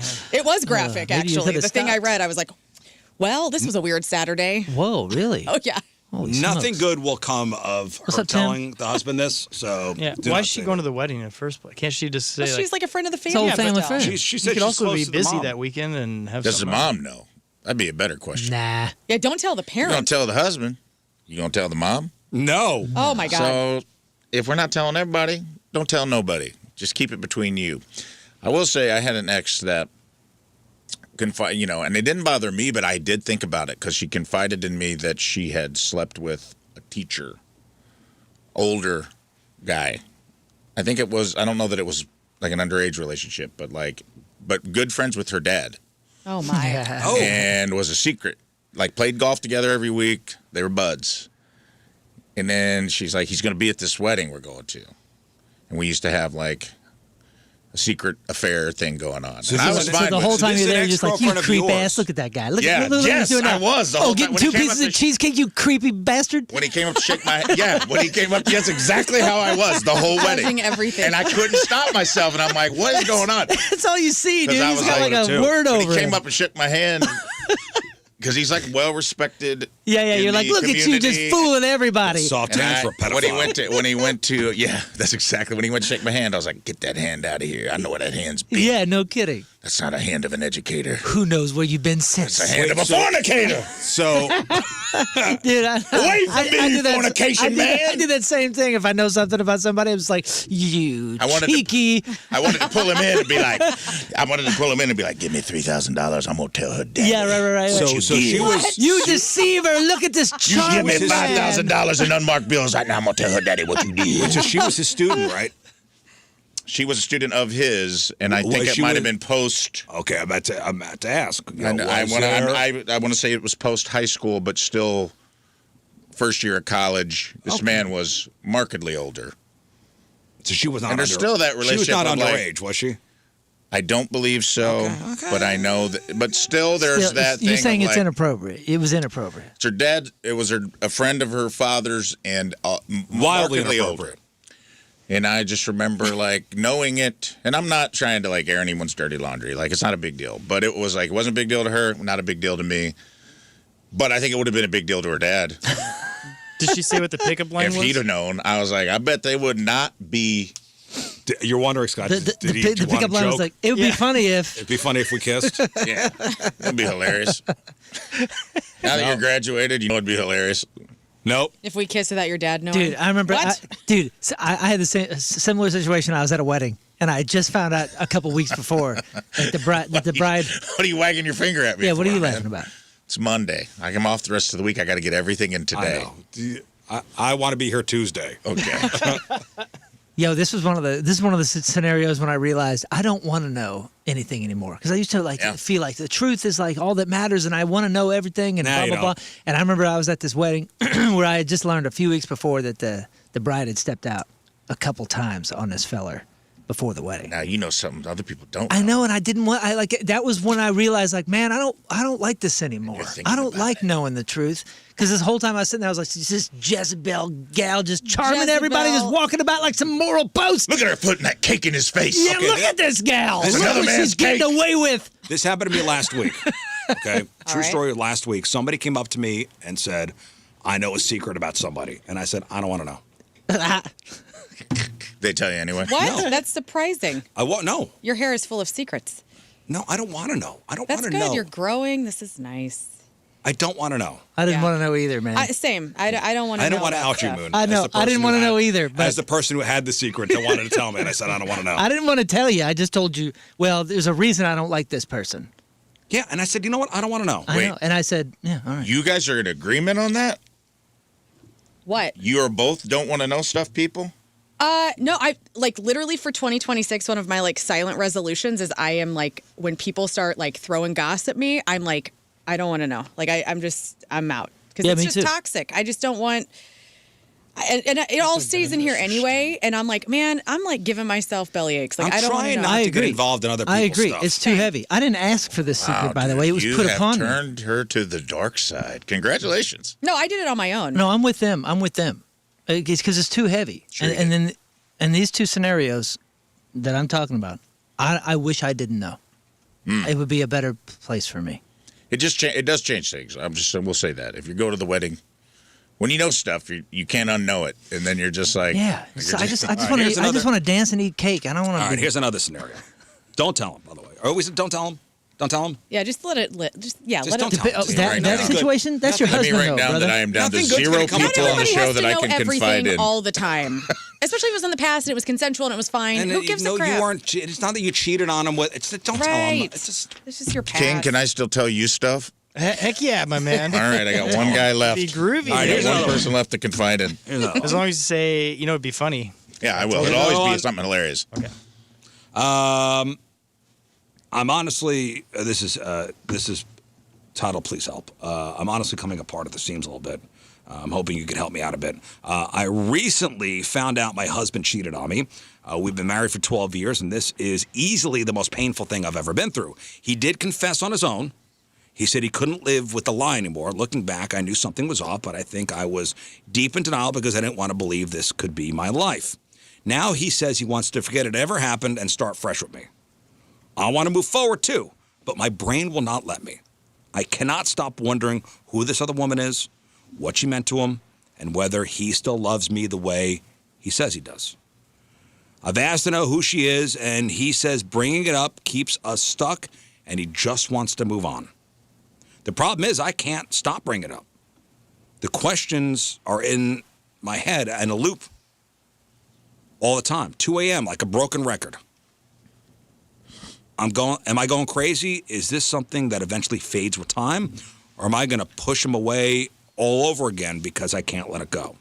I'm 41 and not ready to start over, but feel stuck between wanting to heal and being terrified of pretending everything is fine when it's not. Yeah. If anybody's been through this, I really need to hear how it turned out. I love that he's like, we're moving on. Hey. And she's got no closure at all. Oh wait, you're saying the cheater is also manipulating exactly how the situation should go? Get so out he's of like, my face. Stop bringing up the past. We're moving on. Don't ask any questions so Yeah, you get right. any resolution to this. Yeah. He's a piece of crap. Be done. Right. Total trash. But also like, okay, get out of that relationship then too. Yeah, get like, out. Don't stay and try to fix it. Save like, yourself. Yeah, like move on. Get out. If you haven't already learned that you're in a relationship with a manipulator, you're just gonna keep doing this. It's a gerbil wheel, dude. You got to get off. Yeah. I think you can fix him. With like You can fix him. professional He's help. a project. Come on. That's Hang classic. in there. Every Hey, relationship is worth saving, right? What? like that little cat on the poster. Hang in there.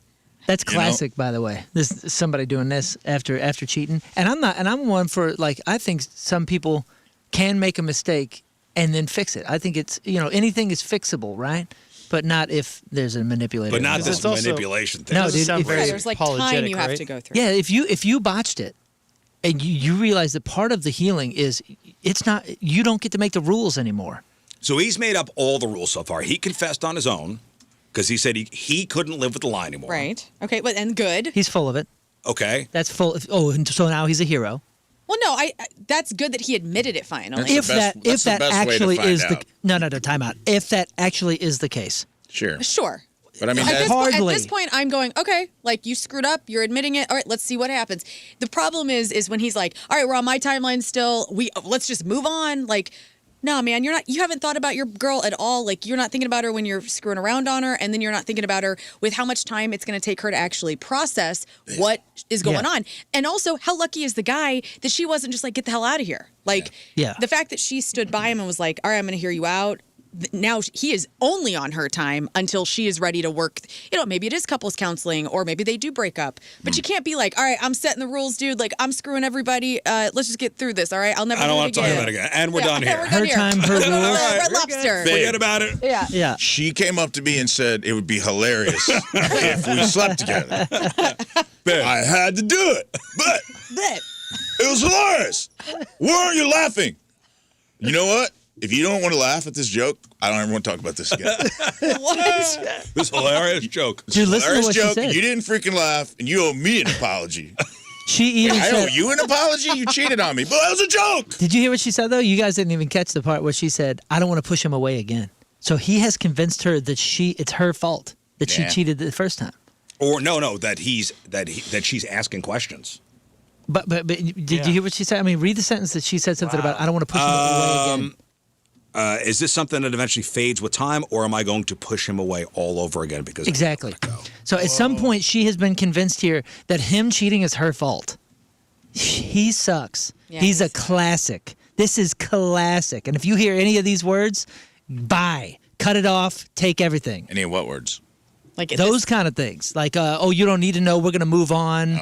Why are you doing this? Any of that kind of stuff. Like, dude, classic. Babe, don't make me relive this horrible. Yeah, you're gonna push me away again, like Why you would did you the first torture time. me like that? It's your fault that I cheated. I'm already upset that I have to know what it's like to be with another woman, and you're going to make me tell you about it?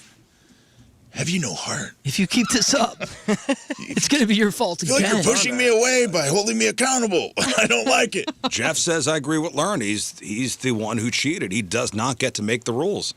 Yeah, he doesn't get to make the rules. No, you screwed up. You are. Now take it you on the just chin, and man. unfortunately, and that's a showing. Like, okay, you screwed up. You admitted it. You are deeply sorry. Now there's actions that have to be put forth. You can't be like, I'm sorry. We're just moving on. Like, everything's got to change. So yeah. And if Good she luck to believes them. for 1 second that he came to his senses because of guilt, get out of here. Well, that's the He only knew thing he was he's gonna got get in going in trouble. his favor. Yeah, is he knew that. he was That's gonna the get in best trouble way to in some find other out. way. Like finding out from the person who is supposed to be the one that cares about you is the best case scenario. Finding out, like not hearing it from like Your a friend friends. or discovering like text, discovering it's been concealed. That's the only redeeming quality in the whole story. To Yeah, me, but is that he did come to her, but that everything wouldn't have after is happened. total. Yeah, I don't think that would have happened without other circumstances. That she Maybe doesn't know. he was heading it off at the pass. That's what I'm saying. Some gal said, "You tell her, or I will." It's possible. I mean, Are you saying he's dishonest? I'm saying this guy sucks. yeah, it's just, and I go Babe, back I'm to gonna like go play Get outta here. 18 holes with the boys, and you think about what you've done. I know what a total trash human. And by boys, I mean I'm not going to tell you who. You don't need to Well, you know what happens on a golf course, right, Learn? I got to go to the casino. What so I can what think. happens on the golf course? What you've always said happens on it. Oh my God, there's boobies at each hole, right? See? I mean, yeah, I know what you all do. Yeah. Yeah, there's all beard it is. boobies Babe, at each hole. if you need me, Like, I'll guys be know- at Larry Otherwise, Flint's there's no trying to redeeming process qualities this. of golf. Like, I'm sorry. Like, unless there's like breasts somewhere, I don't understand why you guys like it so much. So boring. I said what I said. All right, here's another one. I will be at Larry Flint's playing the beaver hunt machine if you need to find me. Because you put You apologize to me I need to gather my thoughts. because this is hilarious. You didn't laugh. I thought you loved me. He's like pleading his case. All right, this person was reflecting on his marriage. Apparently, his wife was a smoker when they first met. She actually quit pretty quickly because this guy's father was battling lung cancer at the time. So out of respect, she stopped. And he said they never really had to have the talk about it. Like, so they were started a date. She found out his dad had lung cancer, and she's like, in good conscience, I cannot. Yeah, that's This is my thoughtful. my thing. But it got this guy thinking, how many marriages end because one person just refuses to quit smoking? Man, I don't know. I dated smokers before, and I dated a guy that I really liked, and he was a smoker, and my dad got lung cancer, and he stopped like pretty fast. And I also didn't like it. Like, so when we started dating, he just either smoke away from me or whatever, which was nice, very thoughtful. And then when my dad had lung cancer, he was like, cold turkey, I'm out. Right, yeah, that's pretty. And that's nice. That was the best thing, and I was like so grateful because I was in love with him, and I loved the guy I was dating, and I was like, I didn't ask him to do that. He just knew I didn't prefer it, and then he stopped, and that was great, and we dated for a long time. Well, here's a step further. Have you ever broken up with somebody because they wouldn't give up a hobby? You ever broken up with somebody because they wouldn't give up a hobby? Like, it's either me or the fishing boat. I don't think so. And the partner chooses the boat. I've always liked the hobbies that my boyfriends and my husband have had. Like, I've never had a problem with any of that. Like, I dated some gamers, and I was never really into that, but it didn't bother me that they played video games. You said you hated golf, though. I mean, my husband golfs all the freaking time. You just don't get it. You don't hate it, or you Almost said just the F word. don't get it? I don't care that he golfs. I just think it's boring. I feel like golf is one that's a problem in a lot of relationships. I think it's because it takes so much time. And money. It's expensive. And money, yes. As opposed to what? So, well, I mean, a round of golf is like 5 or 6 hours. No, I know it is. So 18 holes is, it's let's say 4 or 5 hours. And it usually ends at a bar. There's the extracurricular part of golf that ends at the 19th hole and then comes home and liquored up. No, I understand, like, okay, I'm canceling plans to go play golf with the boys. But what if what if we're not doing anything and all right, I'm going to go play 18 holes, and then it's It's every Saturday. Yeah, that would be a little ruthless, but that's not what's going on. Like, Tim golfs maybe once or twice a year now. Like, he doesn't even golf that often. I probably worn it out of him. You know what I mean? There are guys that do play choice that. Yes, victory. He actually, yesterday he was donating all of his 3/4 zips too. I was like, what's going on? I'm like, man. What's going to happen? I'm like, we are not dressing like Rory McIlroy anymore. This is cool. You're not allowed to ask me questions about why I don't like golf. It was a joke. But he's giving up joy? I know. I didn't ask him to. He's just doing it now. I don't know. Tim's in hell. Help him. But there are guys that play like all the time. There are guys that are like, it's their life. Like it is like every Saturday and Sunday they're trying to like, it's all that like trying to find the perfect moment to like break it to her. I have so many friends that are married that are like, yeah, well, she's in a pretty good mood. Like, I'm gonna ask her. I'm gonna go ask. I'm gonna try to ease babe. I emptied the ashtray. I don't know if you noticed. I emptied the ashtray outside. Yeah, it's pretty rough, but I did it for you anyway. Tom was like, said something about I want to play golf Saturday, and I was like, we probably got to go antiquing or something. But I hadn't checked your schedule yet, and I said maybe. Let's see what was up. So was that cool? Or like, there's so many guys having some version of that conversation every week of their life because they just want to get out on the weekend and they can't. They push it. Okay, so 618, because being in a band isn't time consuming. Practice, shows. I know. That's my hobby.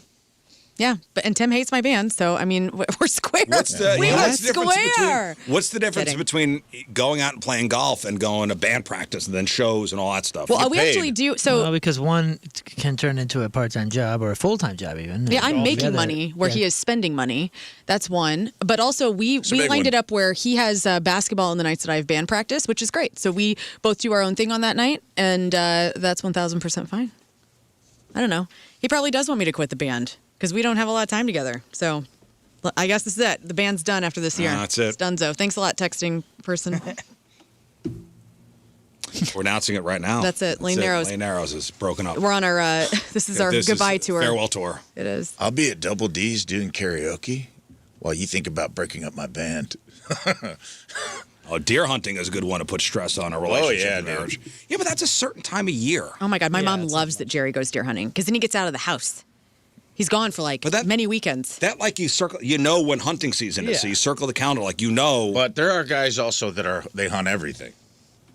It's deer season, it's duck season, it's squirrel season, it's rabbit season. Like, there's guys that want to be in the woods every weekend with their gun, kissing their gun. And That does cause problems, and because that's another time-consuming thing. Because then they got to go to bed early because you can't hunt at 3 p.m. You got to get up before sunrise and get out in the deer stand and be ready. Most of my family does that, and they all seem pretty happy with it, and it's like the normal thing. Then we think it doesn't seem like they think about it. Yeah, but I wouldn't say they're addicted to it. You know, that's a seasonal thing. I mean, the golf thing, the hunting thing, that can there's a line that can be crossed. Also, I mean, we know people that live on golf courses, and I don't know if their wives play golf or are stoked about golf. There are people that move to certain cities so they can golf more. Yeah. You know, I mean, that's a big one. I would say golf is a big one. Yep. Is there any other sport like that, like a hobby, like a sport hobby that can take up people's time and money like that? I guess. Surfing. That's okay. Golf is the big one, though. Surfing's travel a the world for lifestyle, it. dude. That's what I meant. It's not a hobby, my man. How much money can you spend on a longboard, though? As much as you The can spend on ocean's clubs. free, my man. I don't think so. 618.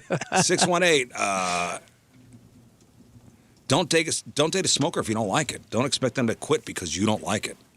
Like if you start dating somebody and they're a smoker, are you going to expect them to quit? I mean, they were smoking when you started dating them. I don't know. Are cigarettes that important? It's like you are going to pass up a great person to like continue sucking on some cancer sticks? Like, good for you, I guess.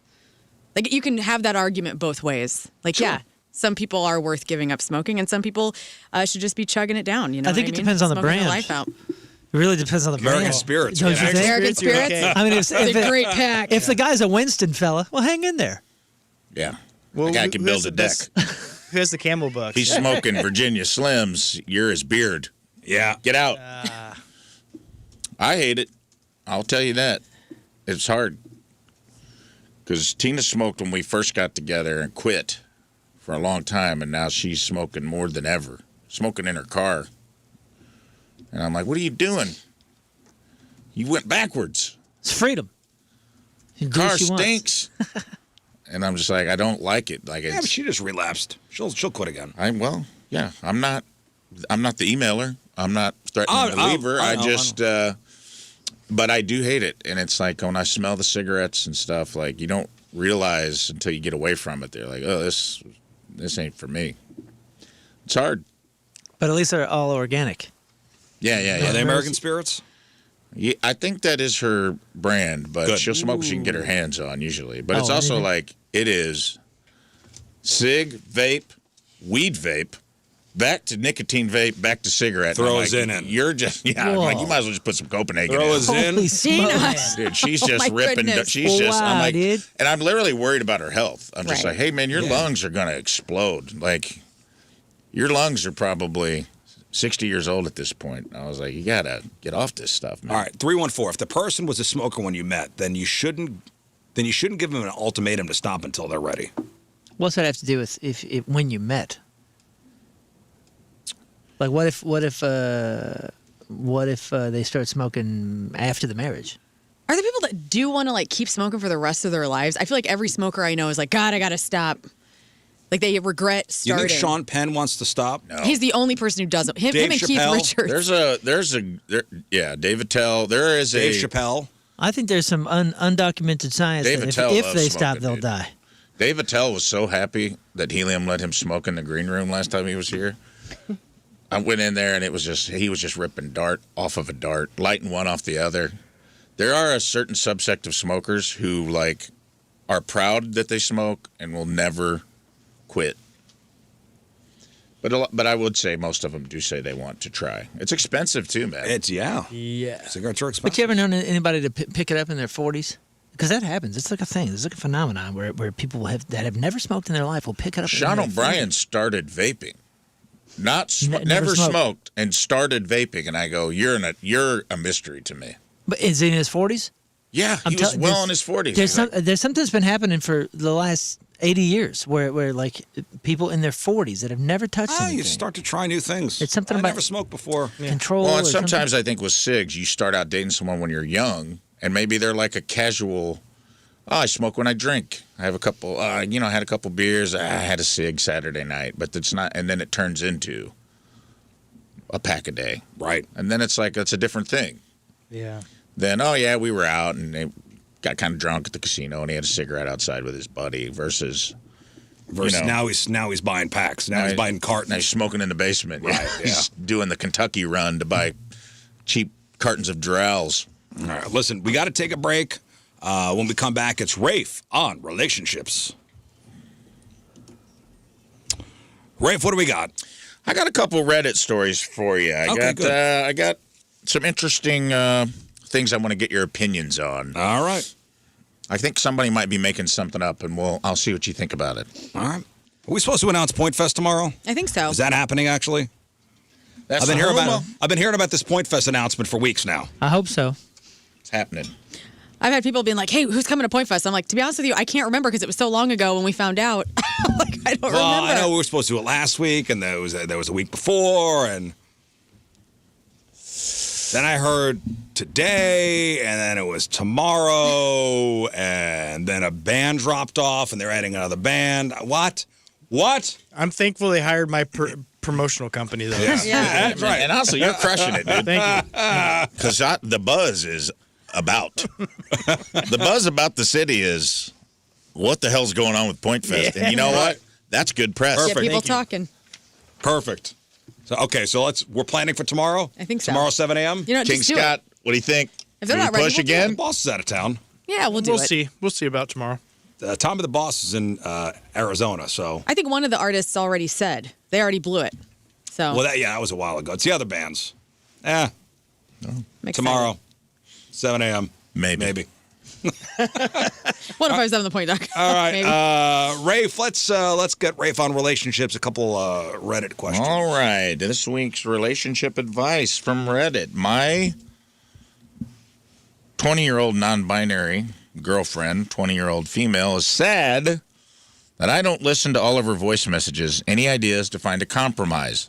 My girlfriend has hypermobility disorder that causes joint pain. Hard for her to text. She's taken to sending voice messages instead, which worked at first, but they have gotten progressively longer. Oh, no. On her free days, there can be over 40 minutes worth of voice messages to listen to.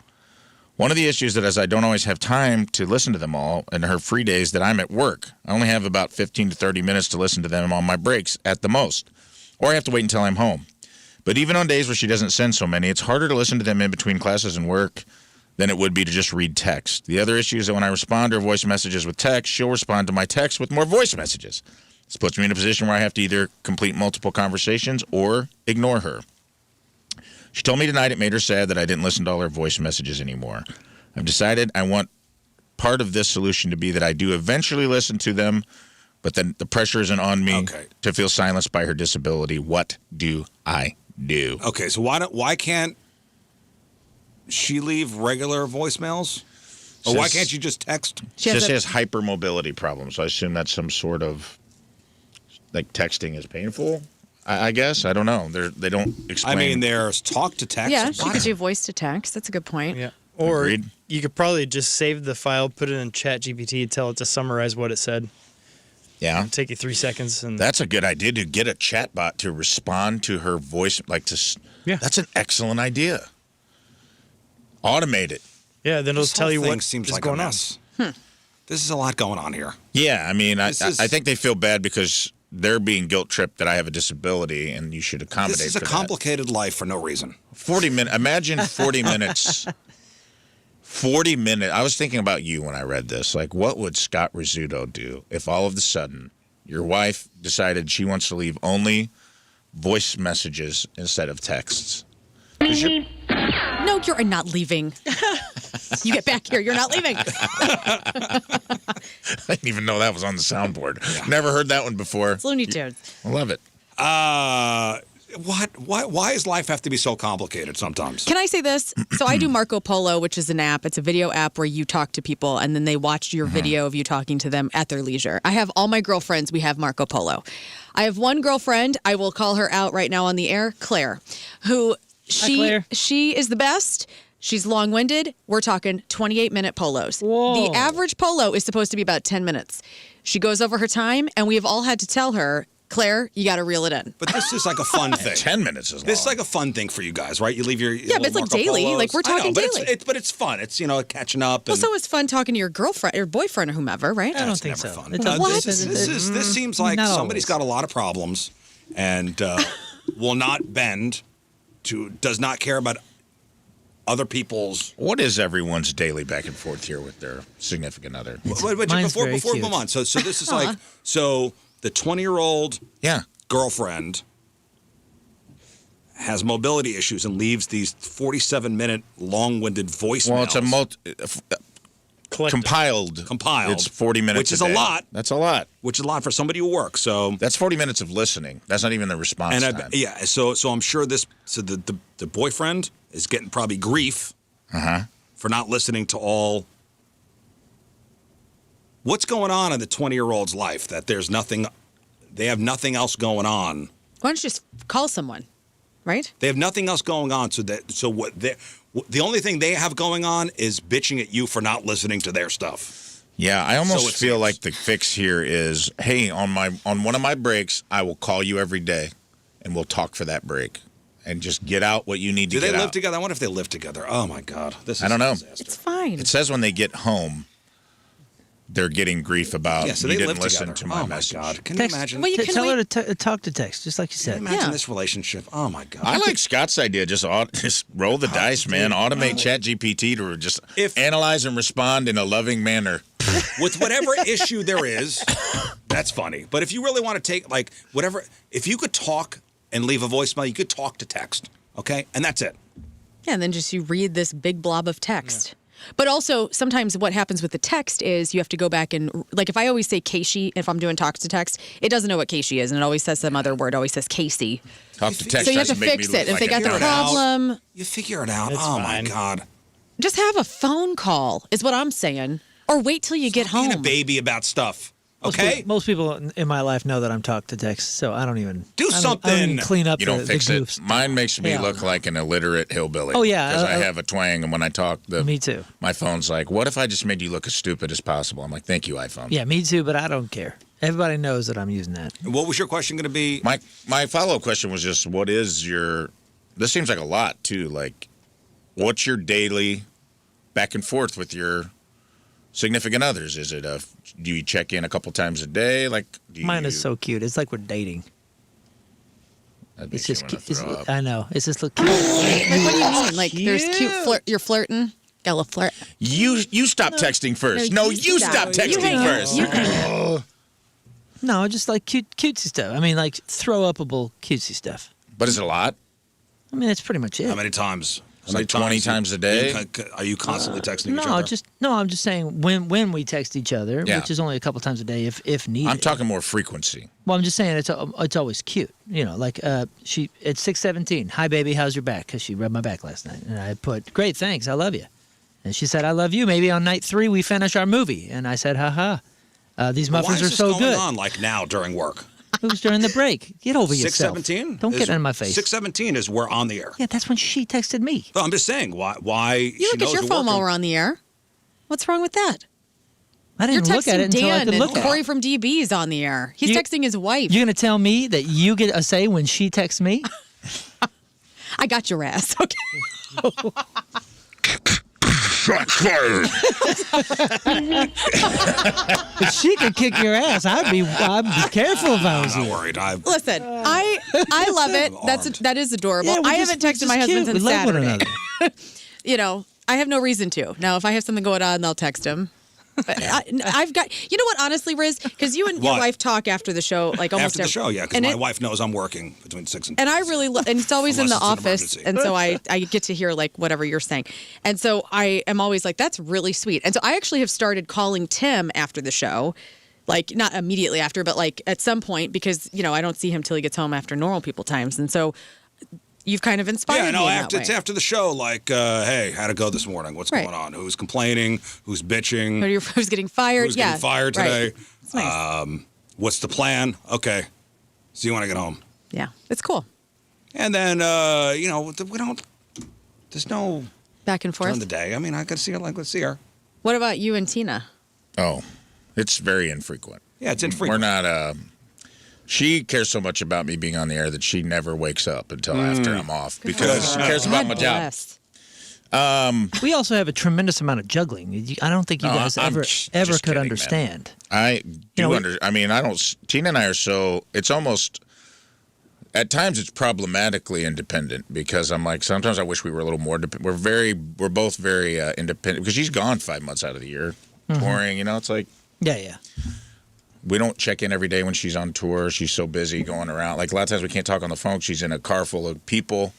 So it might just be a quick text just to check in for the day. That's why my point is I feel like they could dial this back. Yeah, if you got kids, by the way, you got to coordinate. There's a lot of coordination that goes into, who's doing what. You know, you got dinner, you got this person's got and that they don't. going, you know. These are 20-year-olds. I know. We're constantly It's juggling. ridiculous. And Just dial it back. And to be honest, on the weekends when I'm out of town on tour, we text less frequently than we do here because I'm not a part of the everyday schedule. Yeah, you're in the mix now. If I'm in Florida somewhere. Yeah, but in the mix when I'm here, there's a lot of people in the house, a lot of things going on, basketball games, volleyball games, soccer tryouts. I mean, it's 100 things going on in a single day in my world.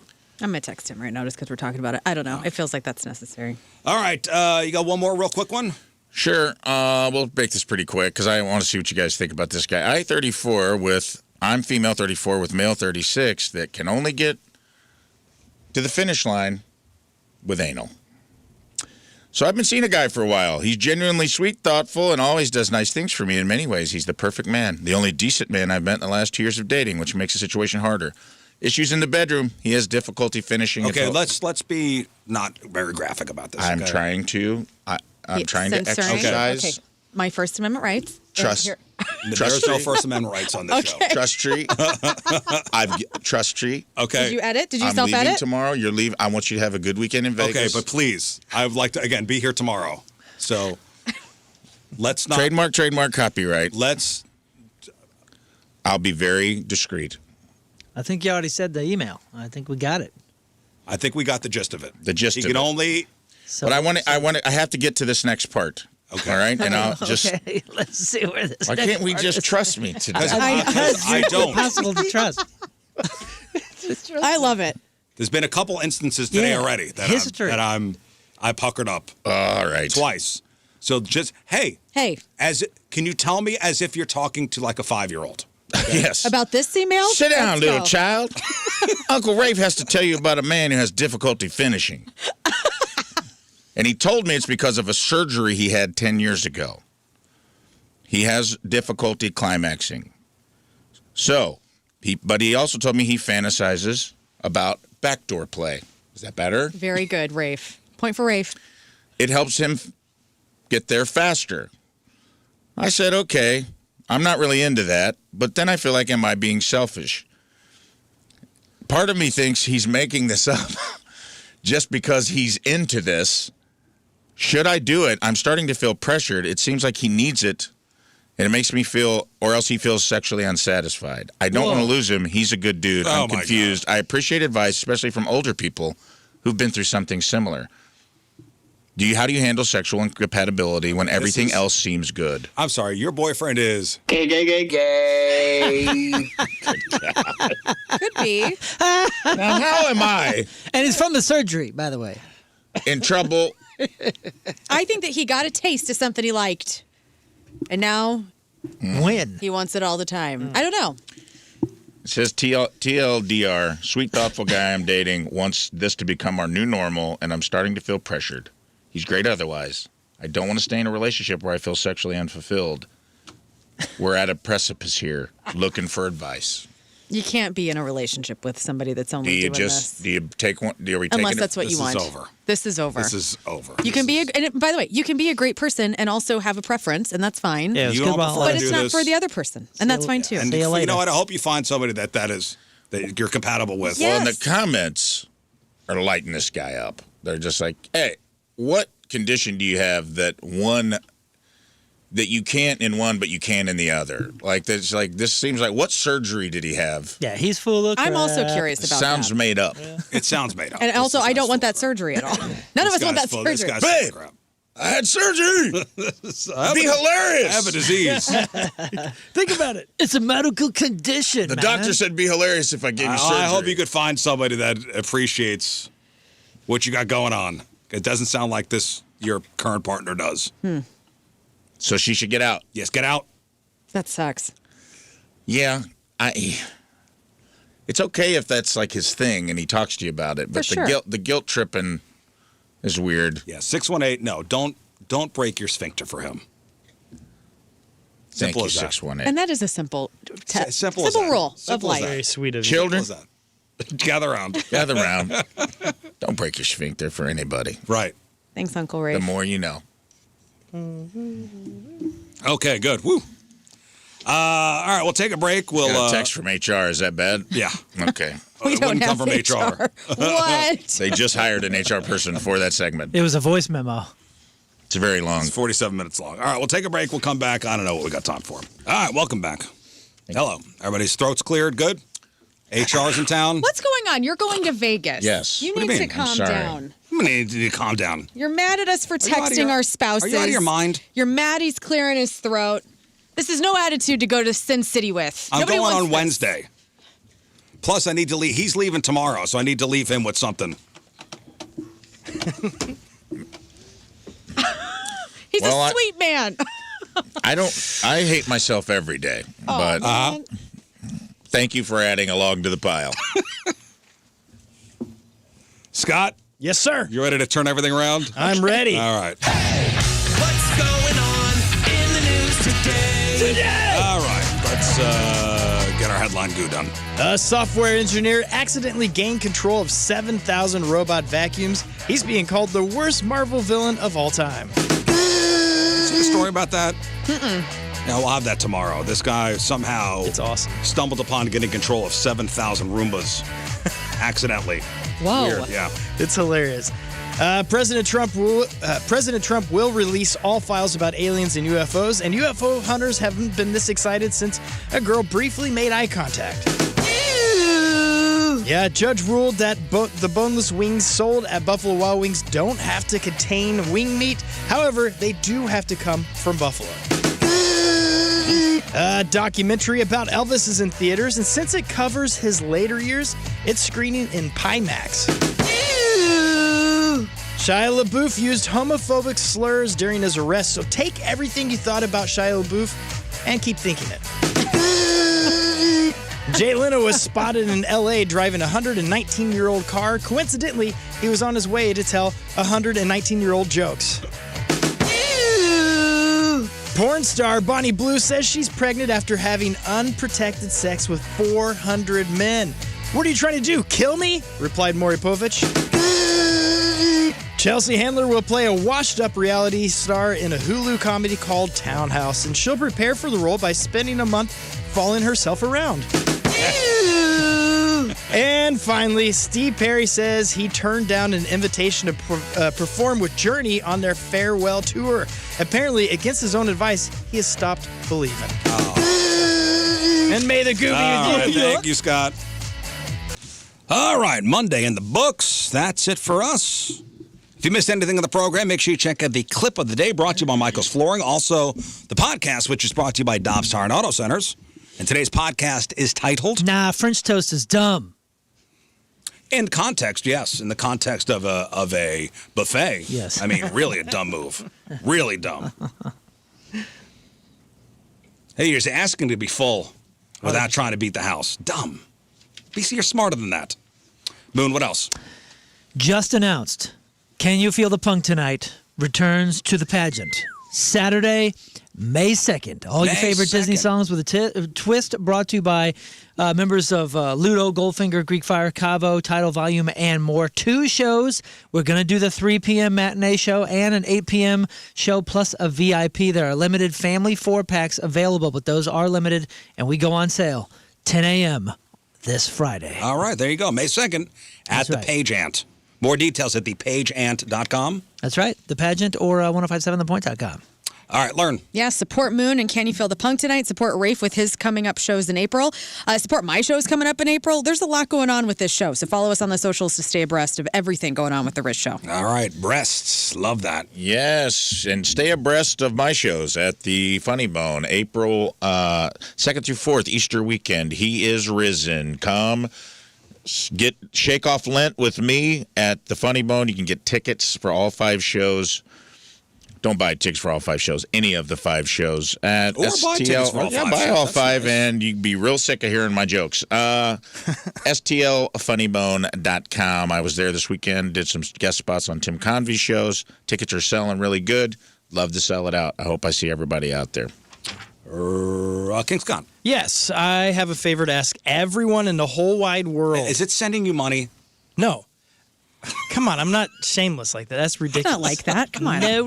I'm not going to promote. I wasn't even thinking about Venmo, King Scott Rules. I was thinking of TikTok, King Scott Rules. I need your help writing a huge musical that I'm working on right now, and I need everyone in the whole wide world to hop on there. And you get writing credit if you can get me some good insight of a storyline there. That's Okay. great. How far along are we on this thing? We're about, I would say, Page 4. less than 1/4%. Less than a quarter. We're That's moving great. through. Yeah. Hey, tomorrow, 7 a.m., I believe we'll announce Point Fest. So that'll be fun. Stay tuned. All right, we leave you with a selection from our Teamers Member of the Day, brought to you by Hot Shot Sports Bar and Grill from Union. Raceland Brueggemann is our Teamers Member of the Day.